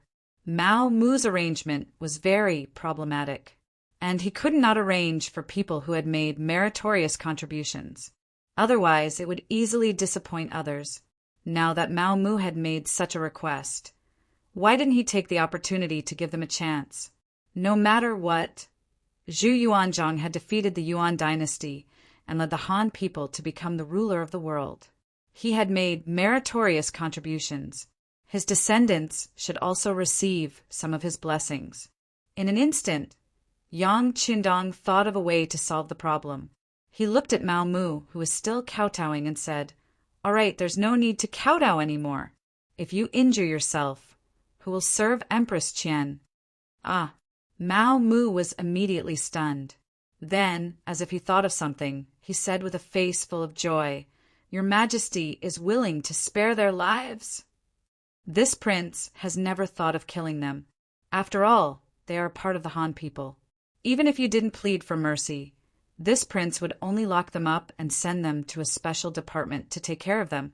But since a meritorious person like you has spoken, this prince has decided not to lock them up. They can go out and look around. When the time comes, this prince will send troops to protect them and let them travel the mountains of our Han people. Thinking about it, this prince is a bit envious of them. When Mao Mu heard this, he also looked forward to it. The result of this plea was completely out of his expectations. Not only would they not be killed, they would also be able to obtain freedom. Although they would lose their power, this was undoubtedly the best result for a loser, wasn't it? At the very least, no victor would treat a loser like Yang Qindong and give them a certain amount of freedom. Thinking that this was likely the result of his pleading, Mao Mu immediately kowtowed and shouted, "This servant represents Yingzong and Empress Qian to thank your Majesty for your kindness." "There's no need to thank me yet. This prince still has a few conditions that need to be agreed to first." "Yes, your Majesty, please tell me," Mao Mu replied with a serious expression. "First, freedom is limited to Yingzong and Empress Qian. As for the other people in the palace, including the heirs of the imperial family, they will all be demoted to commoners. They will be moved to other regions and live in secret. In the future, they will not be allowed to mention their origins. If they are discovered, they will be killed without mercy. Second, Yingzong will take the initiative to abdicate the throne to shut the mouths of the people. Third, Mao Mu, you will accompany them until they die of old age or until the day you die first. And if Zhu Qijin still has other thoughts during this process, not only will you die, but all of his children and concubines who are wandering outside will die as well. There are only 3 conditions. After you think it over, you can reply to this prince." After Yang Qindong stated his 3 conditions, he waved his hand. These conditions were not something that Mao Mu could agree to. It needed Yingzong and Zhu Qijin to agree to it. Of course, if the other party did not agree, then sorry. The opportunity was given to you, but you did not grasp it. Then you can go live in the king's tomb in Crimson Nest City. There are many old friends there, and perhaps you can find common ground with them. Mao Mu left. Yang Bo, who was looking at the various telegrams, put down the telegram in his hand and looked at Yang Qindong with a face full of curiosity. Lord Father, it is said that the winner is king and the loser is a bandit. You can just lock them up to prevent any future troubles. Why do you have to go through all this trouble? Boer is right. This proves that you have thought about this matter. As you said, locking them up is the simplest and most effective way to deal with them. It is just like how we deal with other countries and powers. Facts have proven that the results are not bad. However, Zhu Qijin is the emperor of the great Ming dynasty. The people under his rule are all Han. If we do not want the Han to suffer any losses, we must be flexible. Regardless of whether it is dealing with the Southern Ming dynasty or the Bai Ming dynasty, we cannot deal with them the same way we deal with the other foreign races. This way, we will only weaken our own strength. If we want the Han to rule the world, the most important thing is population. This requires a large number of people to unify the world. Based on this requirement, we must be extremely careful when dealing with matters related to Ingzong. Even if it is more troublesome, we can obtain more Han people's support and population. No matter how you look at it, it is worth it. There are many benefits to this method. For example, Mao Mu's relationship as ruler and vassal will be preserved. For example, it will set an example for the Bai Ming dynasty that has yet to be conquered. This will have a great effect on the subsequent conquest of that place. If we can subdue them without fighting and obtain the Bai Ming dynasty without conquering them, the significance will be even greater. There is one more thing that we cannot ignore. After all, the Zhu clan has ruled the Han dynasty for many years.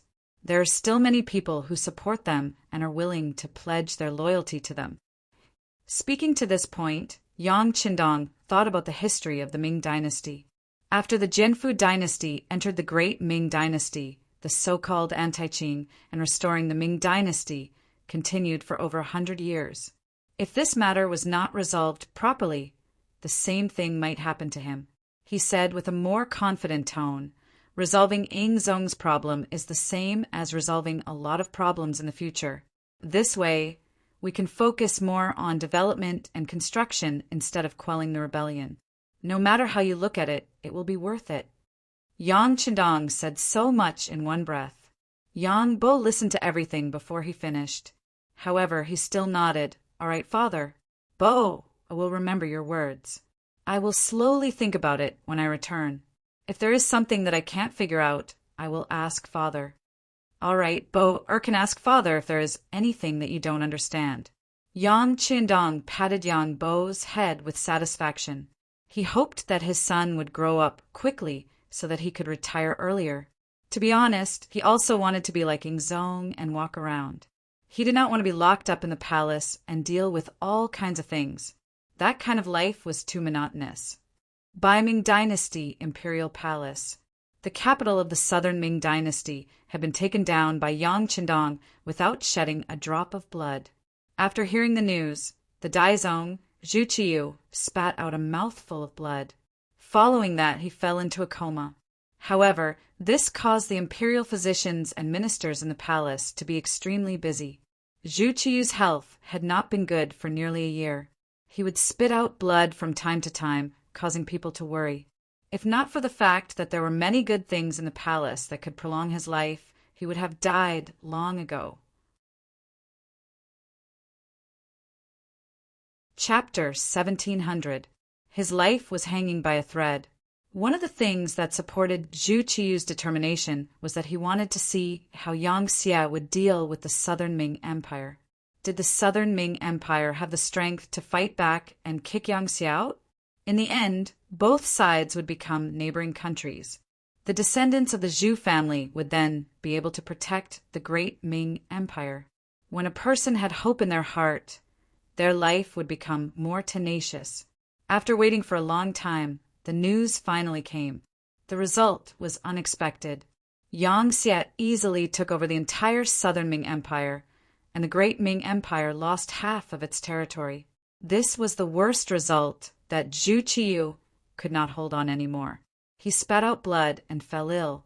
Whether it was Zhu Qiyu or Zhu Qijin, they were both qualified emperors.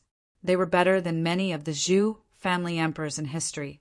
They were diligent, loved the people, and were willing to set an example. They were not extravagant and wasteful. They only hoped that the country would become stronger in their hands. It was a pity that they met Yang Qindong, a monster who left them in the dust in terms of spirit, thinking, and action. They were destined to have a tragic ending.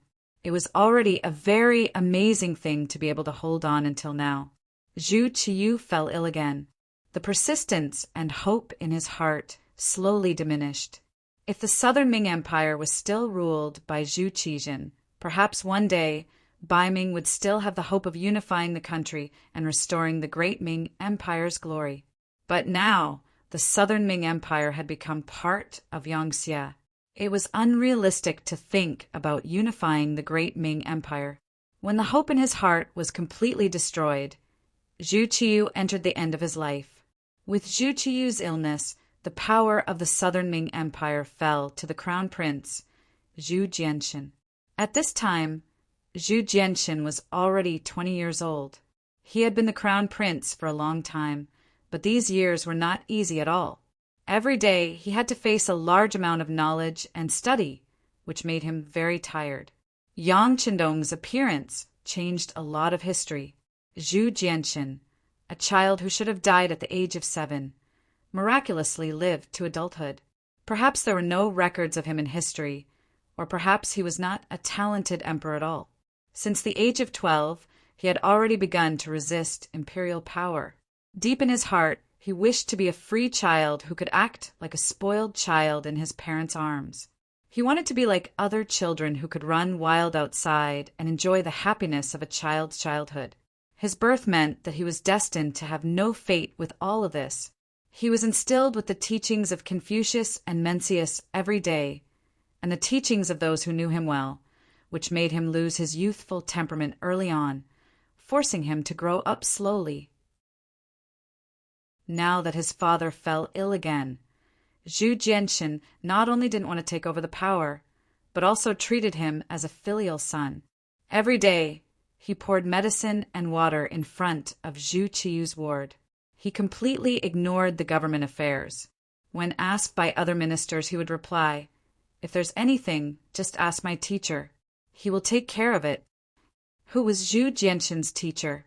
Su Yozhin was the crown prince's junior tutor and the minister of justice. From this, one could imagine what kind of problems the southern Ming dynasty would face and what kind of situation they would face. After Su Yozhin's trip to Crimson City, he was personally summoned by Yang Qindong. He already had a certain understanding of the development of the situation. Now he held the power again. Of course, he knew what to do next. Thus, on the surface, the southern Ming dynasty was the southern Ming dynasty and Bai Ming was Bai Ming. But in reality, after the southern Ming dynasty became a part of Yangxia, the southern Ming dynasty was also influenced by Yangxia. It was slowly changing towards a peaceful situation. Bai Ming, who had already laid the foundation, was being poured into Yangxia through Su Yozhin's hands. While the strategy of the higher-ups was changing, Bai Ming's officialdom had long become a complete mess. Ever since Su Yozhin's suggestion and Zhu Qiyu's agreement, they implemented the system of buying officials and criminals, as well as the establishment of the Zhu family bank. The middle and upper levels of the southern Ming dynasty's officialdom and atmosphere had long become a complete mess.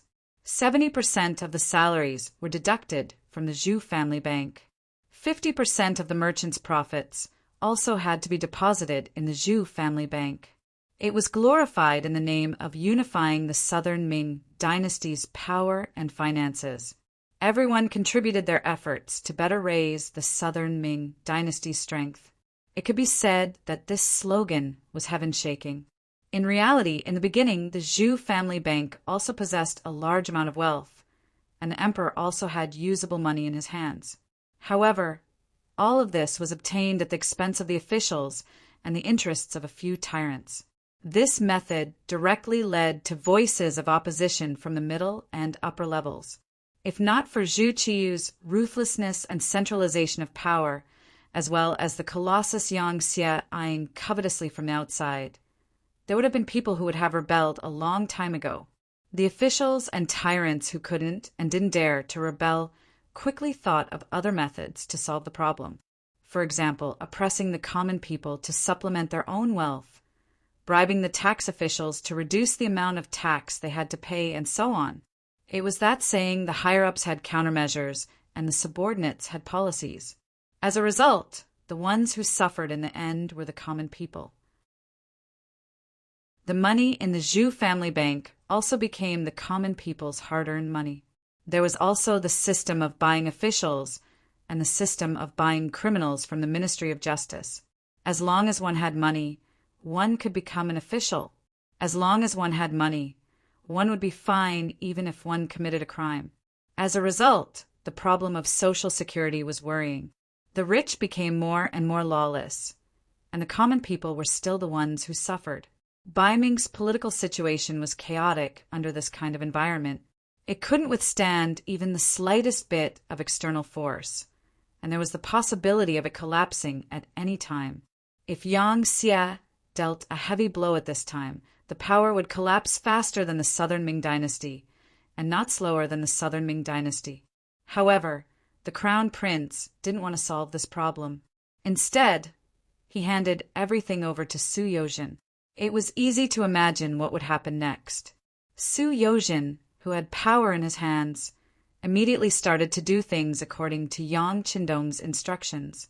Military power, financial power, and personnel power were all in his hands, and they were all developing in a direction that was beneficial to Yang Xie. Su Yozhen had already received Yang Qindong's promise that there would be a position for him among the 9 elders of Yang Xie.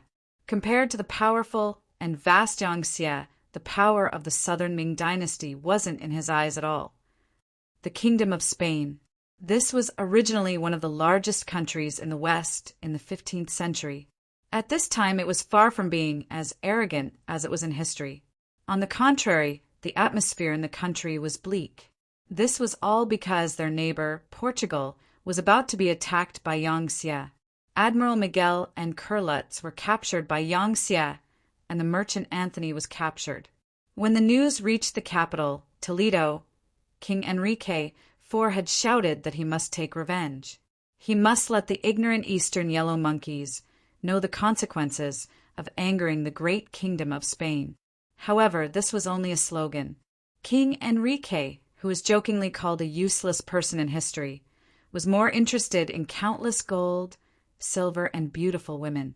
Compared to Yang Xie in the east, which was far away, Portugal was just a place that couldn't be reached by 8 poles.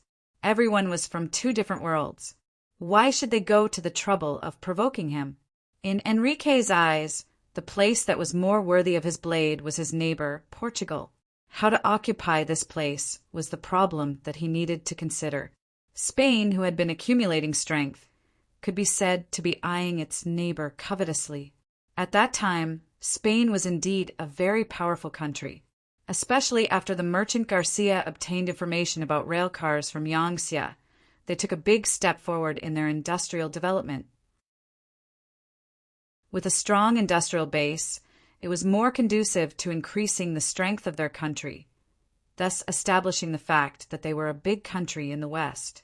It was also a preparation for dominating Europe in the future. It was also at this time that news came from the Navy. Yang Xie's navy had already passed through the Cape of Sea, and their target was Lisbon, Portugal's seaside port. According to the Navy's reconnaissance, the 500 warships of Yang Xie's navy were less than 5 miles away from Lisbon. Over the years, Yang Xie had never stopped the construction of the navy, and he was also willing to spend money. After the destruction of the Golden Horde and the Ross Duchy, a large amount of gold and silver was plundered, and most of it was invested in the construction of the navy. According to incomplete statistics, in less than 3 years from 1463 to 1465 AD, Yang Xie had invested more than 500 million taels of silver into the navy, and most of it was plundered by the army. As the saying goes, 10 years of an army, 100 years of a navy. With Yang Xie's large financial investment and Yang Qindong's large amount of information that was beyond this era, the intelligence and wisdom of the Han people came into play. A large number of warships were built in the docks, and the first batch of 500 warships was only the first batch. Behind them, there was an even larger fleet of warships, and there were also some newly built super-large warships, which were also called Class 7 warships by Yang Xie. The 500-plus Yang Xie's warships approached, and the densely packed fleet of warships rushed over, frightening the Kingdom of Portugal, which was near the sea. Although they had once thought of themselves as one of the overlords of the sea, their territory was still too small, and the number of warships in the country was only about 1,000. Moreover, most of them could not even be called warships, as they were small in size and displacement, and many of them did not even have the most basic cannons on them. After learning that almost every warship of Yang Xie's navy was equipped with more than 10 cannons, the Kingdom of Portugal was terrified, and they quickly asked for help from their neighbor, Spain. Although they had long seen the ambitions of their neighbor, now was not the time to be calculative. Enrique IV was naturally happy with the Kingdom of Portugal's submission. He knew that this was a very good opportunity to enter the Kingdom of Portugal. However, he also knew that if he wanted to annex this country, which he had been eyeing for a long time, the first thing he had to do was to drive Yang Xie's navy out. Only by restoring peace to Europe could he do what he wanted to do. Chapter 1701. Once an order was given, the commander-in-chief of the Spanish Navy, Sergi, led 400 warships to Lisbon and formed a naval battle formation with the commander-in-chief of the Portuguese Navy, Rojas. The two navies had nearly 1,500 ships. They wanted to teach the Yang Xie Navy how to behave. They wanted to tell these arrogant five-star army that the strength of Europe was far from what these Asian, yellow-skinned monkeys could touch. On the Yang Xie Navy fleet, the first-rank admiral with 5 gold stars on his shoulder, the deputy commander-in-chief of the Navy, Gao Xiong, was sitting on a level 6 warship called the Big Man, looking at the sea ahead. The current Gao Xiong was no longer a pirate with only a few small boats and hundreds of brothers 20 years ago. At this time, he had become the supreme commander of the Yang Xie Navy. He could easily mobilize hundreds and thousands of warships. Under his gaze, many countries in the African region had already been trampled under their feet. Gao Xiong led the navy all the way and conquered a large territory for the Yang Xie. He himself had also become a member of the Yang Xie army because of his many military achievements. He was now a first-rank admiral, becoming the third person in the Yang Xie Navy after Yang Qindong, commander-in-chief, and Tiger's Mane, commander-in-chief.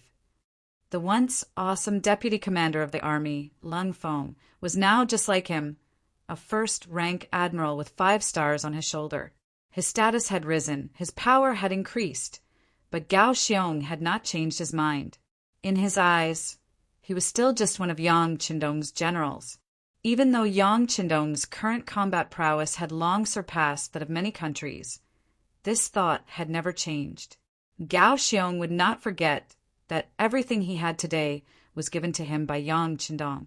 If he lost Yang Qindong's support, someone would replace him in a matter of minutes, and he would turn from a respected vice commander of the Navy to an ordinary Han citizen who was unknown to the public.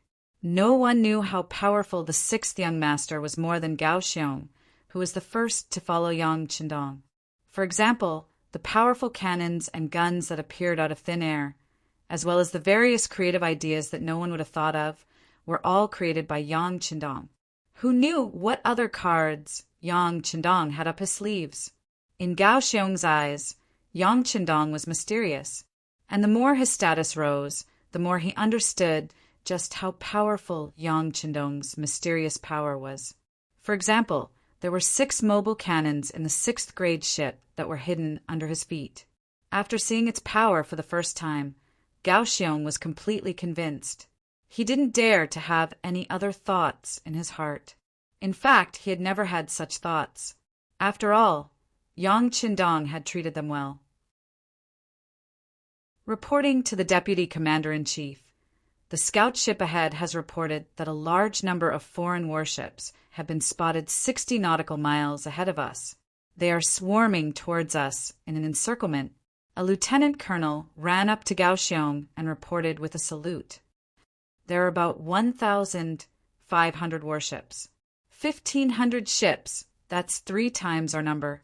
Haha, but in terms of firepower, I'm afraid it's not even 1% of ours. Haha, since there's such a big meal in front of us, how could we not eat it? Order the fleet to move forward at normal speed. At the same time, all ships check their ammunition and be prepared to fight at any time. After Gao Xiong gave the order, he laughed loudly. He was afraid that the enemy would escape and then use their familiarity with the sea to ambush him. That would be the most annoying thing. As for setting up a formation and fighting openly, that was what he liked the most. To be honest, from the time he had been in command until now, he hadn't had the experience of fighting against thousands of enemy ships. Now that he had the opportunity, of course, he was happy because it meant that it was time for him to make a great contribution. The order was given through the radio, and the other ships maintained their normal formation and continued to move forward. However, in the ships that couldn't be seen, the soldiers were checking their ammunition. At the same time, the hidden cannons were revealed one by one, like a monster with its mouth wide open, waiting to devour any enemy or opponent that dared to resist. If this scene was seen by the Portuguese Navy scouts, they would definitely be shocked. Yang Xie's ships didn't only have 10 cannons, but each ship had close to 100 cannons. Even the level 3 transport ships had 50 to 60 cannons protruding from them. All Yang Xie's ships were equipped with 150 mm caliber cannons. As long as they were fixed, they didn't need to be pulled, transported, or moved like the army. This made the caliber of the cannons much more powerful, and their attack range was up to 30 kilometers. Compared to the Yang Xie ships, most of the ships were equipped with swords, spears, crossbows, arrows, and other cold weapons.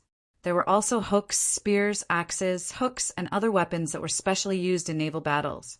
Only the Portuguese and Spanish navies, which had a few dozen small caliber cannons on their larger ships, were worth mentioning. The small caliber cannons had a short attack range, and some of them could only hit a range of 3 to 5 kilometers. Moreover, there were also many solid shells. This kind of firepower was really not something that the Yang Xie soldiers would consider. Good weapons didn't necessarily mean that they would win the final battle. However, good weapons would definitely increase their chances of winning. Not to mention, the Yang Xie soldiers were all specially trained elites. They had participated in countless naval battles along the way. Such a veteran army, with such powerful cannons and guns, was equivalent to an invincible existence in this world. They didn't know what kind of opponent they were facing. The Portuguese and Spanish navies formed a coalition of navies, and they were still approaching the Yang Xie's navy according to their previous plan. Finally, the two sides met in the Atlantic Ocean, 60 kilometers away from Lisbon. Almost at the same time, the commander-in-chief of the Portuguese Navy, Rojas, and the commander-in-chief of the Spanish Navy, Sergi, gave the order to speed up and attack the Yang Xie's navy. In an instant, 1,500 ships of the two navies raised their sails and rushed straight ahead at full speed. The distance between the two sides was constantly shrinking. 15 nautical miles, 10 nautical miles, 8 nautical miles, 7 nautical miles, 6 nautical miles. Seeing that the Portuguese and Spanish navies were getting closer and closer to them, and most of the Navy's ships entered the firing range, Deputy Commander-in-Chief Gao Xiong, who was on the Level 6 battleship, gave the order to fire. Boom! Boom! Boom! Boom! Almost at the same time, thousands of cannons were fired and countless meteor-like red lights flashed across the sky. It was a spectacular sight. Following that, the cannonballs scattered in all directions. Rumbling sounds of explosions could be heard as the Portuguese and Spanish naval forces were hit one after another.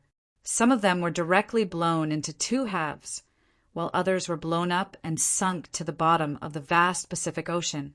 The sudden attack, the powerful cannons, after a wave of artillery fire, sank at least 500 Portuguese and Spanish Navy ships. In an instant, 1/3 of their strength was lost.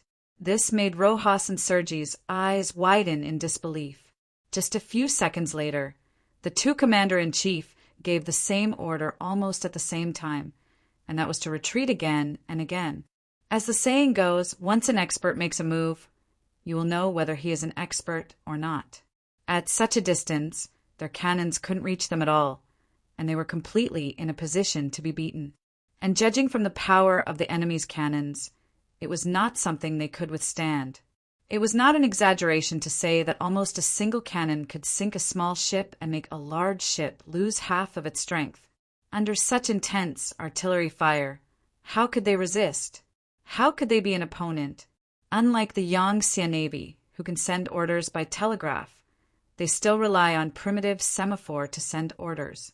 It is destined that in the chaotic battlefield, orders can't be transmitted and sent in time. Therefore, under the waves of artillery fire, except for a few Portuguese and Spanish navies that saw the new order to retreat, most of the other navies did not retreat. Instead, they crossed the sea and became the target of the Yangtze Navy's cannons. In less than half an hour, this large-scale naval battle between 2,000 warships was over. The Portuguese and Spanish navies fled at the cost of more than 1,200 navies. In the end, less than 300 navies sailed quickly to the port of Lisbon.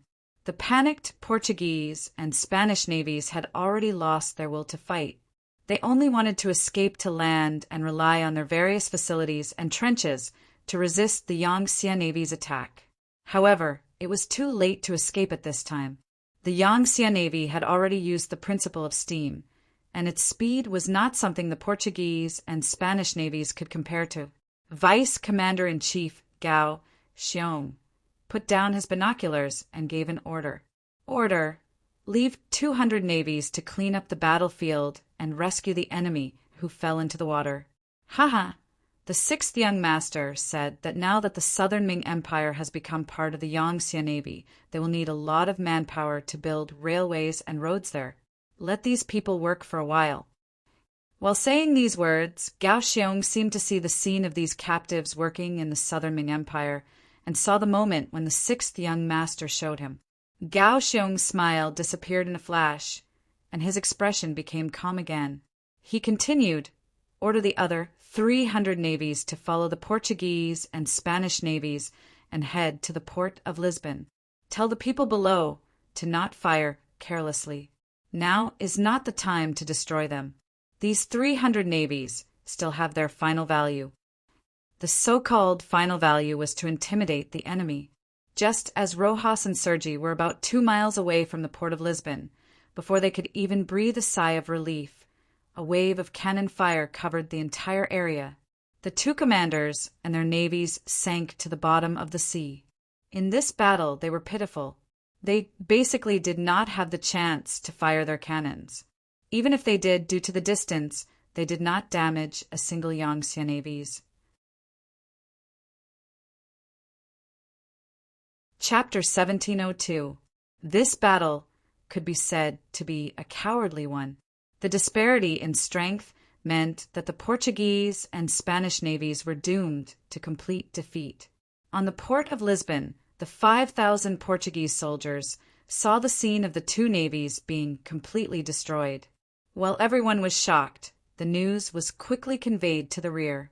Then, the shocked kings of Portugal and Spain quickly issued an order to send land infantry to the port of Lisbon. Since they were no match for the enemy at sea, they had to defend the land.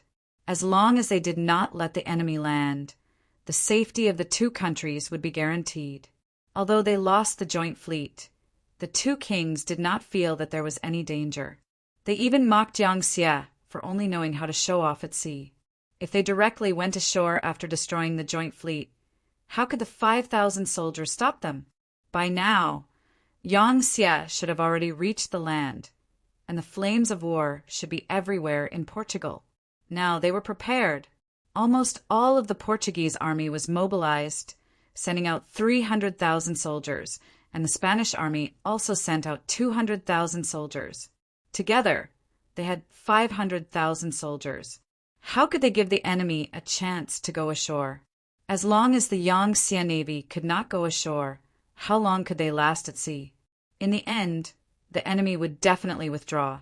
In this way, their defense would be successful. With this failure, the Yang Xie navy would not casually attack them in the future. The two kings were still mocking the Yang Xie navy for not having the ability to go ashore and not knowing how to seize the opportunity. However, they did not know that all of this was intentional by Gao Xiong. Of course, he could directly go ashore after destroying the Portuguese and Spanish navies. However, when he entered the hinterland of the two countries, he would inevitably have to face a large number of land forces. At that time, without the help of warships and cannons, it would be difficult to fight. How to severely damage or even destroy the land forces of the two countries was what Gao Xiong needed to consider. Therefore, he did not take the opportunity to go ashore. He wanted to give the other side time to mobilize their troops. In this way, a month passed. The other side prepared 500,000 soldiers on the shore of Lisbon, waiting for him to harvest. This also proved that Gao Xiong's decision was correct. Pass down the order. Everyone have a good night's rest. Tomorrow morning, bombard Lisbon and prepare for the landing. When Gao Xiong saw that the other party was no longer recruiting, he knew that this should be all the strength they could muster in a short period of time. Even so, he didn't need to wait any longer. After all, the sixth young master was still waiting for his good news. The Yang Xie navy had already ordered an all-out attack the next morning. Neither the Portuguese nor the Spanish army knew about this. The situation on the battlefield had determined that they would only be able to defend. They could only wait for Yang Xie to join the battle or for her to leave. Maybe it was because the Yang Xie navy didn't do anything in the past month. They didn't even bombard the shore with their cannons. This caused the armies of the two countries to have the misconception that Yang Xi's navy had a limited number of artillery shells and soldiers. They no longer had the ability to attack the land. The reason why they did not leave immediately was probably because they were in a dilemma. They had completely underestimated the Yang Xie navy's two armies and were not prepared at all. They gathered on the shore in twos and threes, chatting and talking about women. They had the attitude of a victor. The next morning, the weather was good and the sky was clear. In the distance, the Portuguese and Spanish armies were also preparing to eat breakfast. When they were about to start a fire, the Yang Xie navy moved. Under the bombardment of thousands of cannons, the two navies were caught off guard. Many soldiers didn't stay in the trenches. Of course, even if they stayed in the trenches, they didn't know the caliber of the Yang Xie navy's cannons. The trenches were still too shallow to withstand the attack of the 150 mm caliber cannons. When the cannons fell on the battlefield, they quickly plowed the land. The whole land was turned over, and the so-called Portuguese and Spanish allied forces were turned into bloody corpses and buried there. Such a powerful cannon fire was the first time in their lives. A total of 500,000 soldiers suffered a baptism of cannons. Just the first wave of attack caused more than 100,000 casualties. Many of them were directly killed by the explosion, and some were killed by the powerful cannons. They never knew that cannons could be so powerful. The soldiers of the Double Fang Coalition Army just lay on the ground out of fear. They didn't know how powerful the remaining power of the 150 mm caliber cannonballs was. Each of them was shaken to the point that their internal organs ruptured and they died. There were also many soldiers who were far away, but because of the power of the cannons, they were injured by the shrapnel. They fell to the ground and cried out in pain. Hee, prepare for the second wave of cannons fire. Putting down the binoculars in his hand, Gao Xiong's face was full of smiles. Then he shouted again, and the deafening sound of cannons rang out again, extending towards the Allied forces. The soldiers, who were lucky enough not to be hit by the cannons before, were already stunned by the scene in front of them. They were still standing there with their eyes wide open, sighing at the powerful firepower of the Yangtze Navy. Above their heads, there was a wave of red light. "Not good. This is a cannonball attack. Run." An officer of the Portuguese army shouted in fright. It's just that his voice was already replaced by the rumbling of the cannons. Apart from himself, no one could hear him. Even if they could hear him, under the bombardment of thousands of cannons, where was a safe place? After the cannons spread out, they once again gave the Allied forces a thunderous blow. More than 100,000 soldiers were killed. Broken limbs were everywhere and countless were injured. After 2 rounds of cannons, the cannons finally stopped. The current Allied forces were already in shambles. Apart from the casualties, there were less than 100,000 soldiers left. They were scattered all over the place. If they were to use cannons to attack, it would be like using cannons to kill mosquitoes. It would be a waste. At this time, the Marines could be used, and they could directly go ashore. At this moment, the 5-star Army's king of the land finally made his appearance. 6 ZTZ-99 main battle tanks jumped out from the deck of the Level 6 battleship Kaohsiung was on.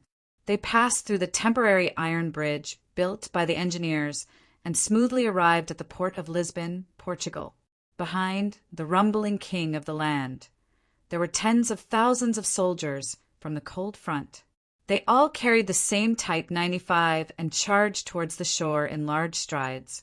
The cannons rumbled and the gunshots burst out. The soldiers who weren't covered by the cannons became live targets. When the Allied soldiers were still holding on to spears, sabers, and spears, they surged forward. Lines of fire appeared several hundred meters away, turning into huge meat grinders. When tens of thousands of soldiers were bombarded and shot to death, the fighting spirit of the remaining soldiers of the Double-Teeth Alliance finally collapsed. There was only one thought in their minds, and that was to escape. Run as far away as possible from these murderous demons. It was just like the scene when the 8-Nation Alliance set foot on China many years later. At this time, the 5-star Army's navy came ashore with unparalleled might, and the Tufong Alliance was completely defeated.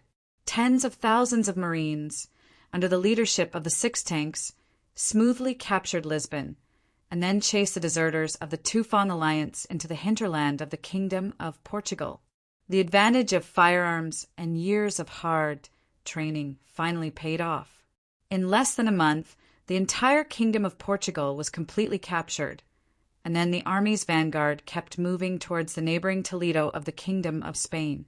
In the world, not only did China have traitors, but in the face of the powerful offensive of the 5-star Army, there were also many Portuguese and Western traitors.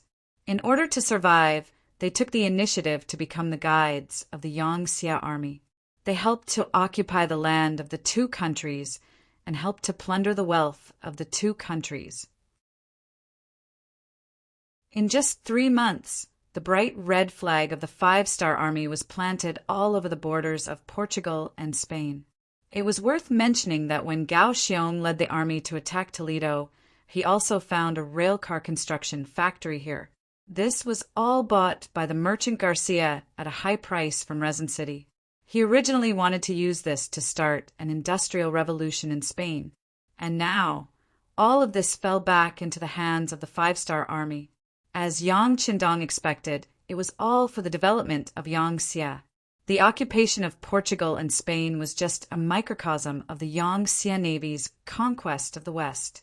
Things like this were happening all the time. One after another, Western countries were destroyed, and one after another, vast lands became a part of the Yang family.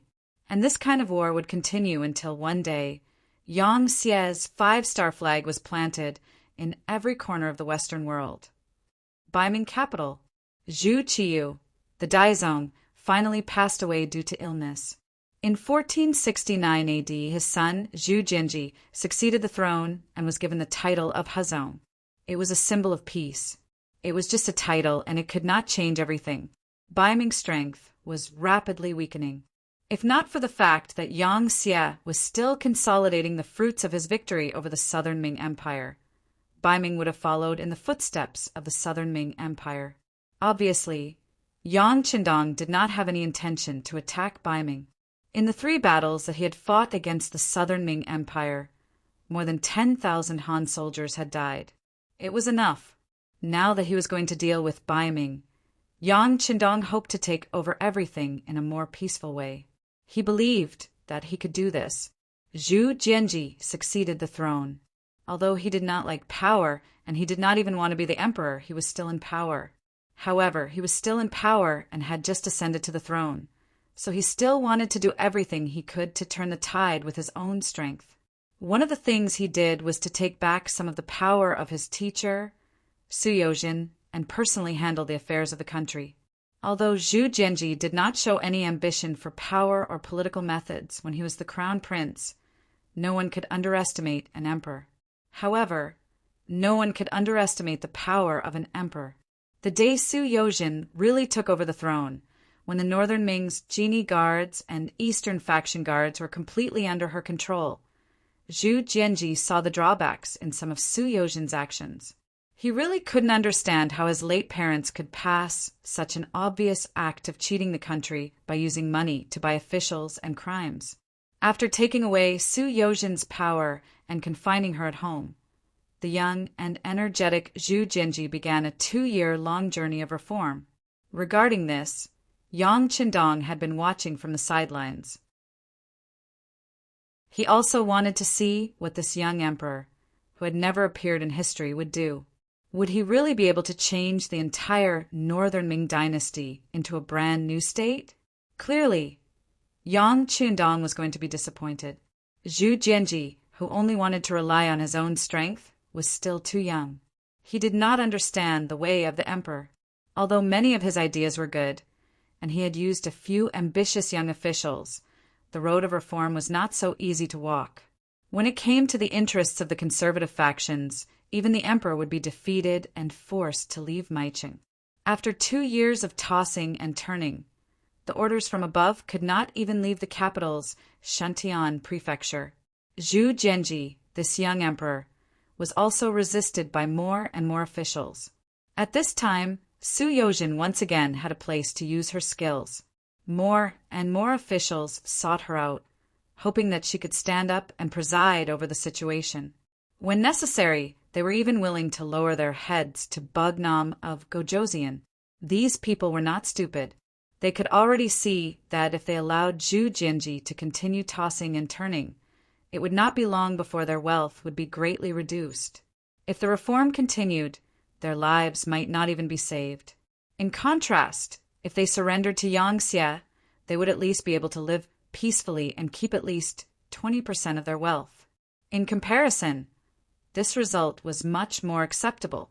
Under the numerous calls and shouts, Su Yozhin walked out, half unwilling. In the imperial palace, she and Zhu Jinji, the Emperor of Peace, talked from morning until night. No one knew what they talked about, but not long after Su Yozhin came out of the imperial palace, Zhu Jinji announced that he would be recuperating in the imperial palace due to his poor health. Thus, the power of the court returned to Su Yozhin's hands. As soon as Su Yozhin ascended to the throne, the first thing she did was to send people to Wu Nanwang to ask for peace. She also expressed that they were willing to perform the courtesy of a subject, willing to give up their political power, and willing to let Northern Ming become one of the Yang faction's forces, a part of it. If it were 2 years ago, if Su Yozhin dared to say such a thing, he would definitely be condemned by thousands and cursed by tens of thousands. But now, not a single person stood up to oppose this. Perhaps they had already seen that Bai Ming had no other choice but to be swallowed up by Yang Xie. The only difference was whether they had to submit after a fight or submit peacefully. None of the officials in the imperial palace stood up to oppose, because they had always been in favor of peace. With the idea of emphasizing culture and restraining military force, it was better not to go to war if possible. After dealing with the civil officials, only the military generals were left. As a powerful figure in the Baiming army, Shi Hung had already quietly set out at this moment and came to Shi City, one of the cities built by Bugnam of Gojoseon. This time he came to ask for peace, or to put it bluntly, he came to surrender. Marquis Wukinghao Shi Hung had already received the news that the Shaanxi army general had been secretly taken down by the deputy General Su Dei. Now this army was secretly moving towards Datong. It seemed that they were going to take Datong. As for the Datong army general Sun Hong, he was old. In these years, because Baiming and Yangxie got along well, there was no war. The imperial palace had already cut off the other parties' grain and provisions. Datong was constantly referees and soldiers, and it was no longer as prosperous as before. Once the Shaanxi army entered Datong, it was obvious what the result would be. At this moment, if Shi Hung did not make the right choice, he would not be given the chance to surrender in the future. As the saying goes, the one who strikes first gains the advantage, and the one who strikes later suffers. Shi Hung took the lead. This great general, who was the best at taking advantage of the situation, took the initiative to come to Shi City to express his sincerity in surrendering to Yangxie. Tiger's man was not surprised at Shi Hung's arrival.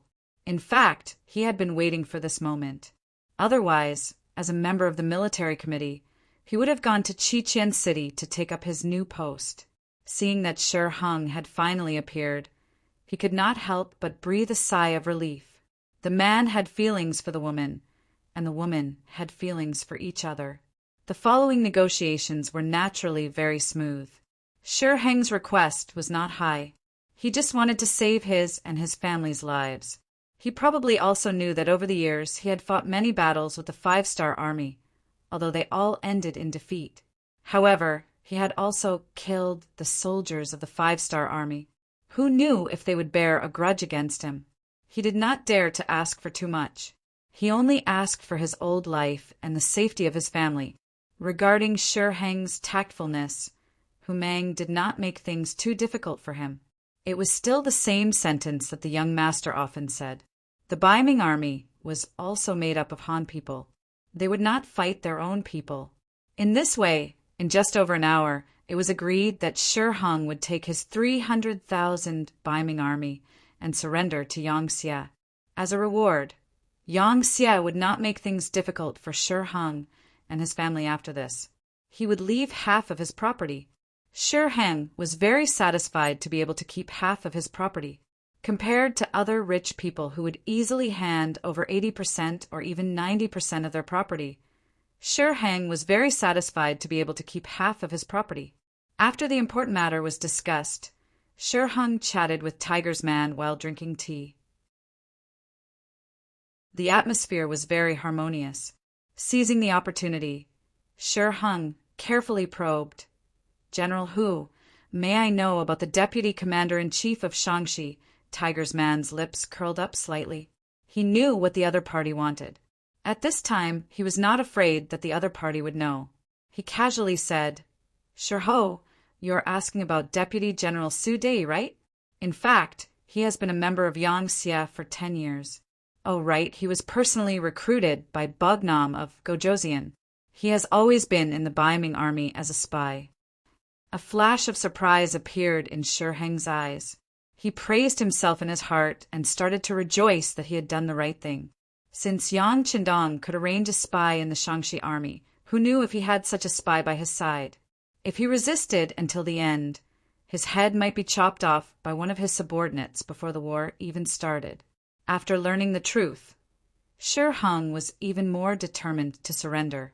He cooperated with the Five-Star Army, and 300,000 Baiming army soldiers became captives of the Five-Star Army. Not long after, good news came from Su Dei.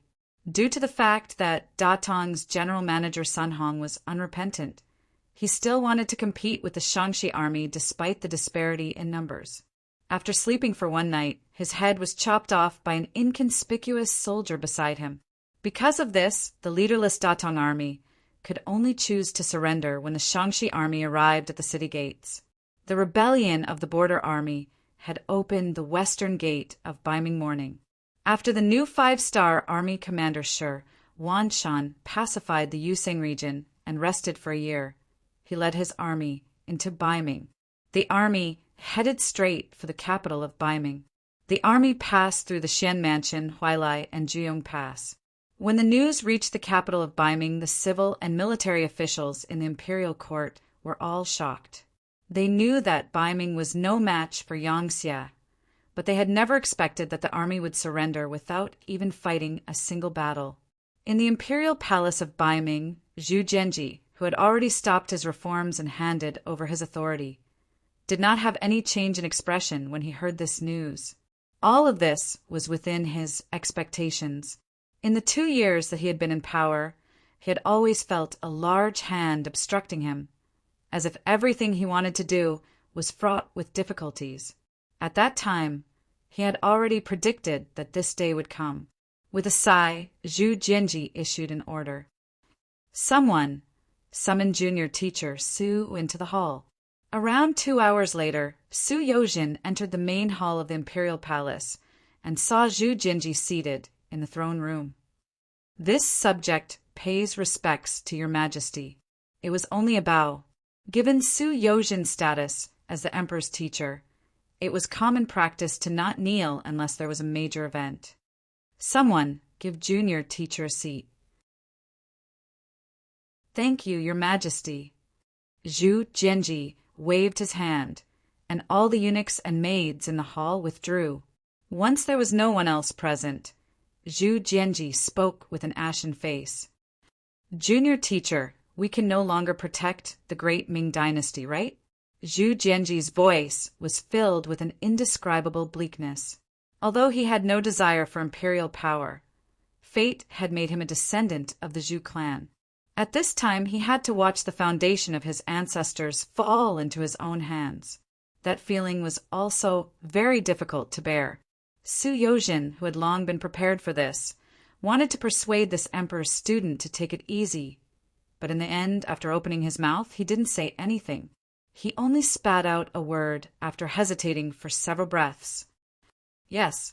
Hearing this almost resolute voice, Zhu Jianji laughed bitterly. He already knew that he was powerless to reverse the situation. But even if he surrendered, he still wanted to know where he belonged. Junior teacher, do you know what our future path will be? This. If your majesty is willing to abdicate, you can travel the world like the southern Ming dynasty's emperor, and you won't have to worry about food and clothing. If you want to resist to the end, I'm afraid you'll have to enter the king's tomb for the rest of your life. HM, has junior teacher been in contact with Bugnam of Gojoseon? Hearing Su Yozhin speak in such detail, Zhu Jianji raised his eyebrows and a flame of anger burned in his heart. He had long had a feeling that Su Yozhin and Yang Xie seemed to have a close relationship. Now it seemed that it was true. At this moment, Su Yozhin was no longer afraid of anything. Yang Xie was going to dominate the entire great Ming dynasty, so there were some things that didn't matter, even if he admitted it. He believed that even if Zhu Jianji knew, he wouldn't do anything to him because there was no need to. On the contrary, if he really killed him, it would only make the situation in Baiming even more chaotic. Yes, Bugnam of Gojoseon sent people to find this subject. Su Yozhin actually admitted it, which was somewhat outside of Zhu Jianji's expectations. At this moment, he asked very unhappily, "What? Does junior teacher think that we are inferior to Bugnam of Gojoseon?" Su Yozhin really wanted to say yes, but at this time it was meaningless to say this. In order to give face to the emperor, he had to say against his will, "Your Majesty, Bugnam of Gojoseon has worked hard for several decades. In comparison, your Majesty has just ascended to the throne. If you are inferior, it is because the previous emperor didn't have a better foundation. It has nothing to do with your Majesty. In this subject's opinion, your Majesty is a wise and qualified monarch." As soon as these words fell, Zhu Jianji's expression clearly improved. Although he knew that Su Yozhin's words were obviously flattering him, he still liked to hear it. Thinking that he really wasn't as hardworking as Yang Qindong, Bai Ming was already full of holes. He sighed and said, "What junior teacher said is true. Even if the mandate of heaven isn't with us, we can't go against the heavens and change our fate. Thus, junior teacher should be the main person to negotiate with Bugnam of Gojoseon. You must tell them not to hurt our people. They are all innocent." Intentionally putting on an appearance of bemoaning the state of the universe and pitying the fate of mankind was the only thing Zhu Jianji could do as the emperor. At least this way, when history books recorded him, it wouldn't be too embarrassing, right? In the end, Zhu Jianji still decided to submit, although this wasn't outside of Su Yozhin's expectations. However, nothing was absolute. Before this result, he was still somewhat apprehensive. Now that everything was settled, he could finally let out a sigh of relief. He cupped his hands and replied, "Please be at ease, Your Majesty. This subject will do his best to complete this matter. I will ensure the safety of Bai Ming's people and ensure that Your Majesty will receive better treatment." The last sentence was exactly what Zhu Jianji wanted to hear. Seeing that Su Yozhin understood his intentions, he nodded in satisfaction. Then he waved his hand and said, "All right, junior teacher can withdraw. We are tired." In the 8th month of the year 1471, the Emperor of Bai Ming and Emperor Zhu Jianji created an imperial edict for Yang Qindong of Bugnam of Gojoseon. 3 years after the annexation of the southern Ming dynasty, Yang Xie unified Bai Ming and completely unified the entire Great Ming dynasty. After 22 years of division, the Great Ming dynasty was once again unified. The next month, all of the important officials of Bai Ming's Yang Xie rushed to Qiqian City to attend the ceremony. Yang Qindong set up the altar of life, worshipped the ancestors, and announced the establishment of the Great Hua Xia Empire. The word big only meant vast. Hua referred to the land of China. Xia referred to the early days of China's history. Descendants of Hua Xia was also commonly referred to by later generations. The Great Hua Xia Empire completely replaced Yang Xie and became the newest, strongest, and largest empire. For years later, the Great Hua Xia Empire's navy continuously worked hard to unify the Western countries. The Great Migration of the world officially began. Westerners came to the east to be slaves and servants, and Han Chinese went to the west to be masters. Other than some barren and remote areas that had yet to be conquered by the Great Hua Xia Empire's army, all civilized lands belonged to the Great Hua Xia Empire. The Great Hua Xia Empire finally unified the world. Under the chairmanship of Yang Qindong, the new cabinet meeting and military committee meeting were successfully held in Qiqian City.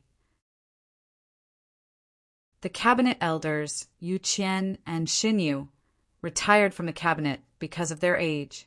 They were replaced by the new cabinet elders, Yu Mian and Bai Shuang.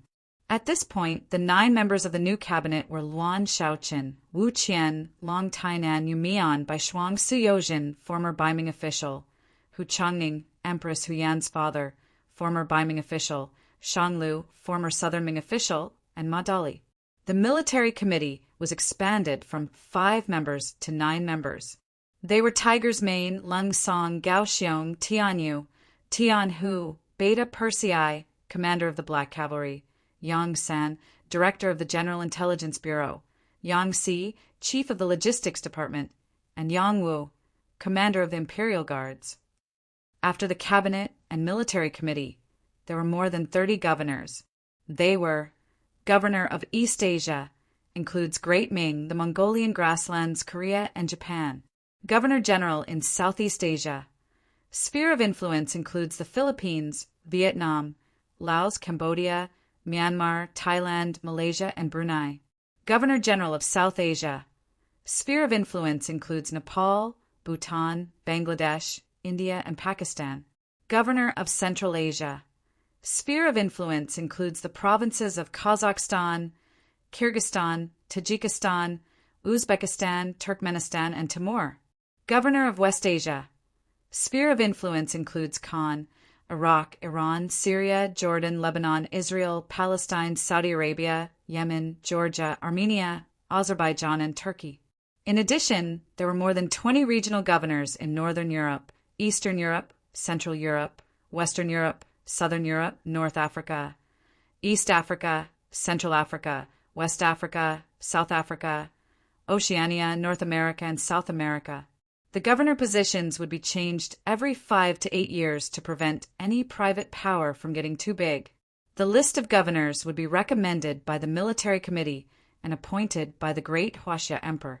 In each governor-general's region, there is a governor-general in charge of local affairs, such as the people's livelihood, agricultural development, urban development, taxation, census, education, and other local affairs. There is a military governor-general in charge of local security and garrison security. There is a commercial governor-general in charge of light commerce, industrial commerce, heavy commerce, and resource management, including the development and management of minerals, petroleum, and non-ferrous metals. There would be 3 governors in one region, and each of them would have the power to submit a secret report to the Great Huaxia Emperor to ensure that there would be checks and balances. At the same time, the surveillance, anti-corruption, and intelligence departments would investigate the officials in each region. If there was any corruption or malfeasance, they would be taken down without any hesitation.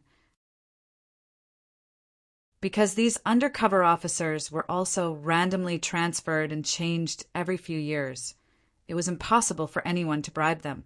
After the 60 governors were appointed, the first thing they did was to stabilize the local people's livelihood.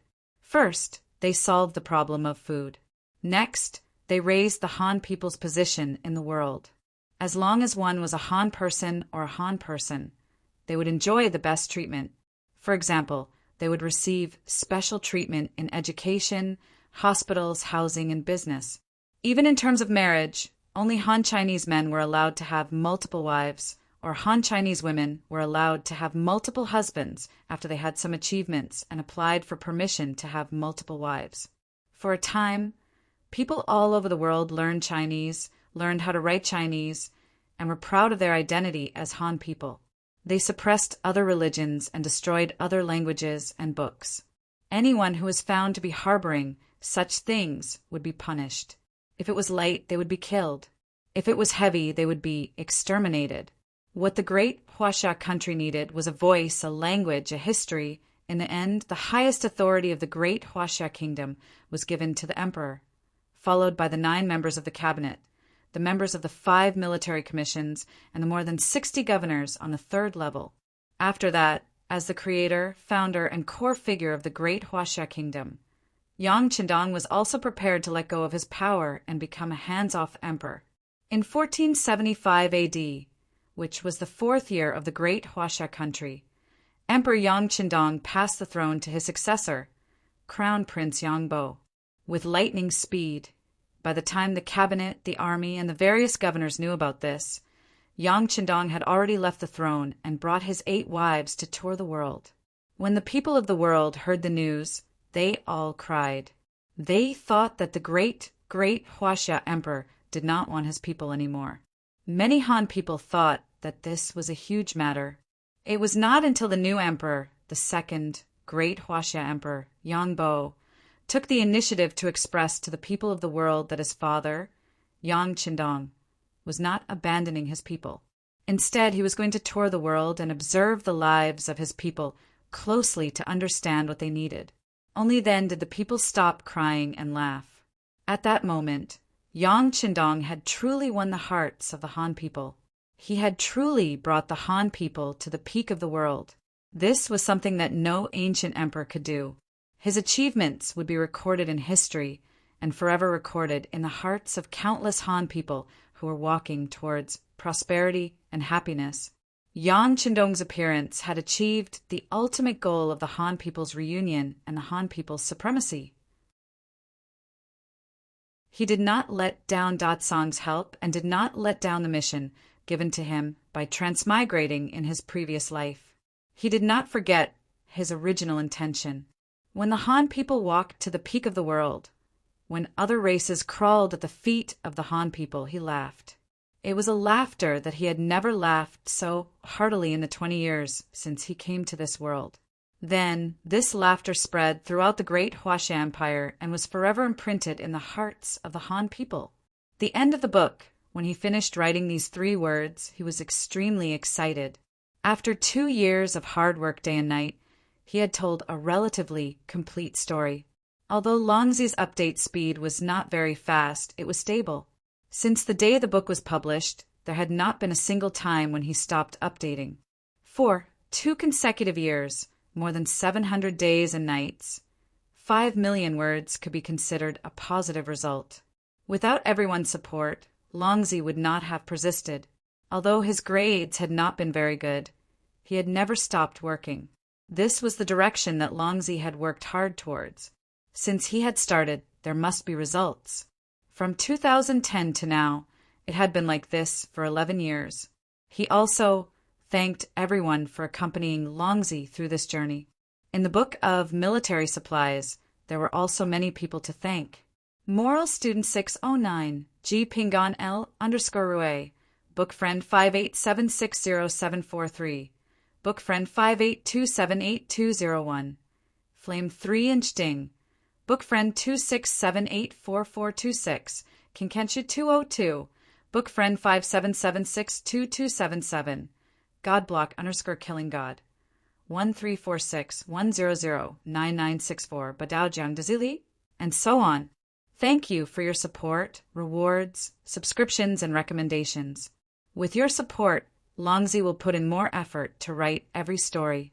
His new book, The Duke is Fierce, has already begun serialization on the Zongheng Chinese website. He welcomes everyone to read it and witness a new story with Longzi. You're tuning in to the Thunder Spear YouTube channel. Don't forget to subscribe and join us on this journey to catch the most captivating stories.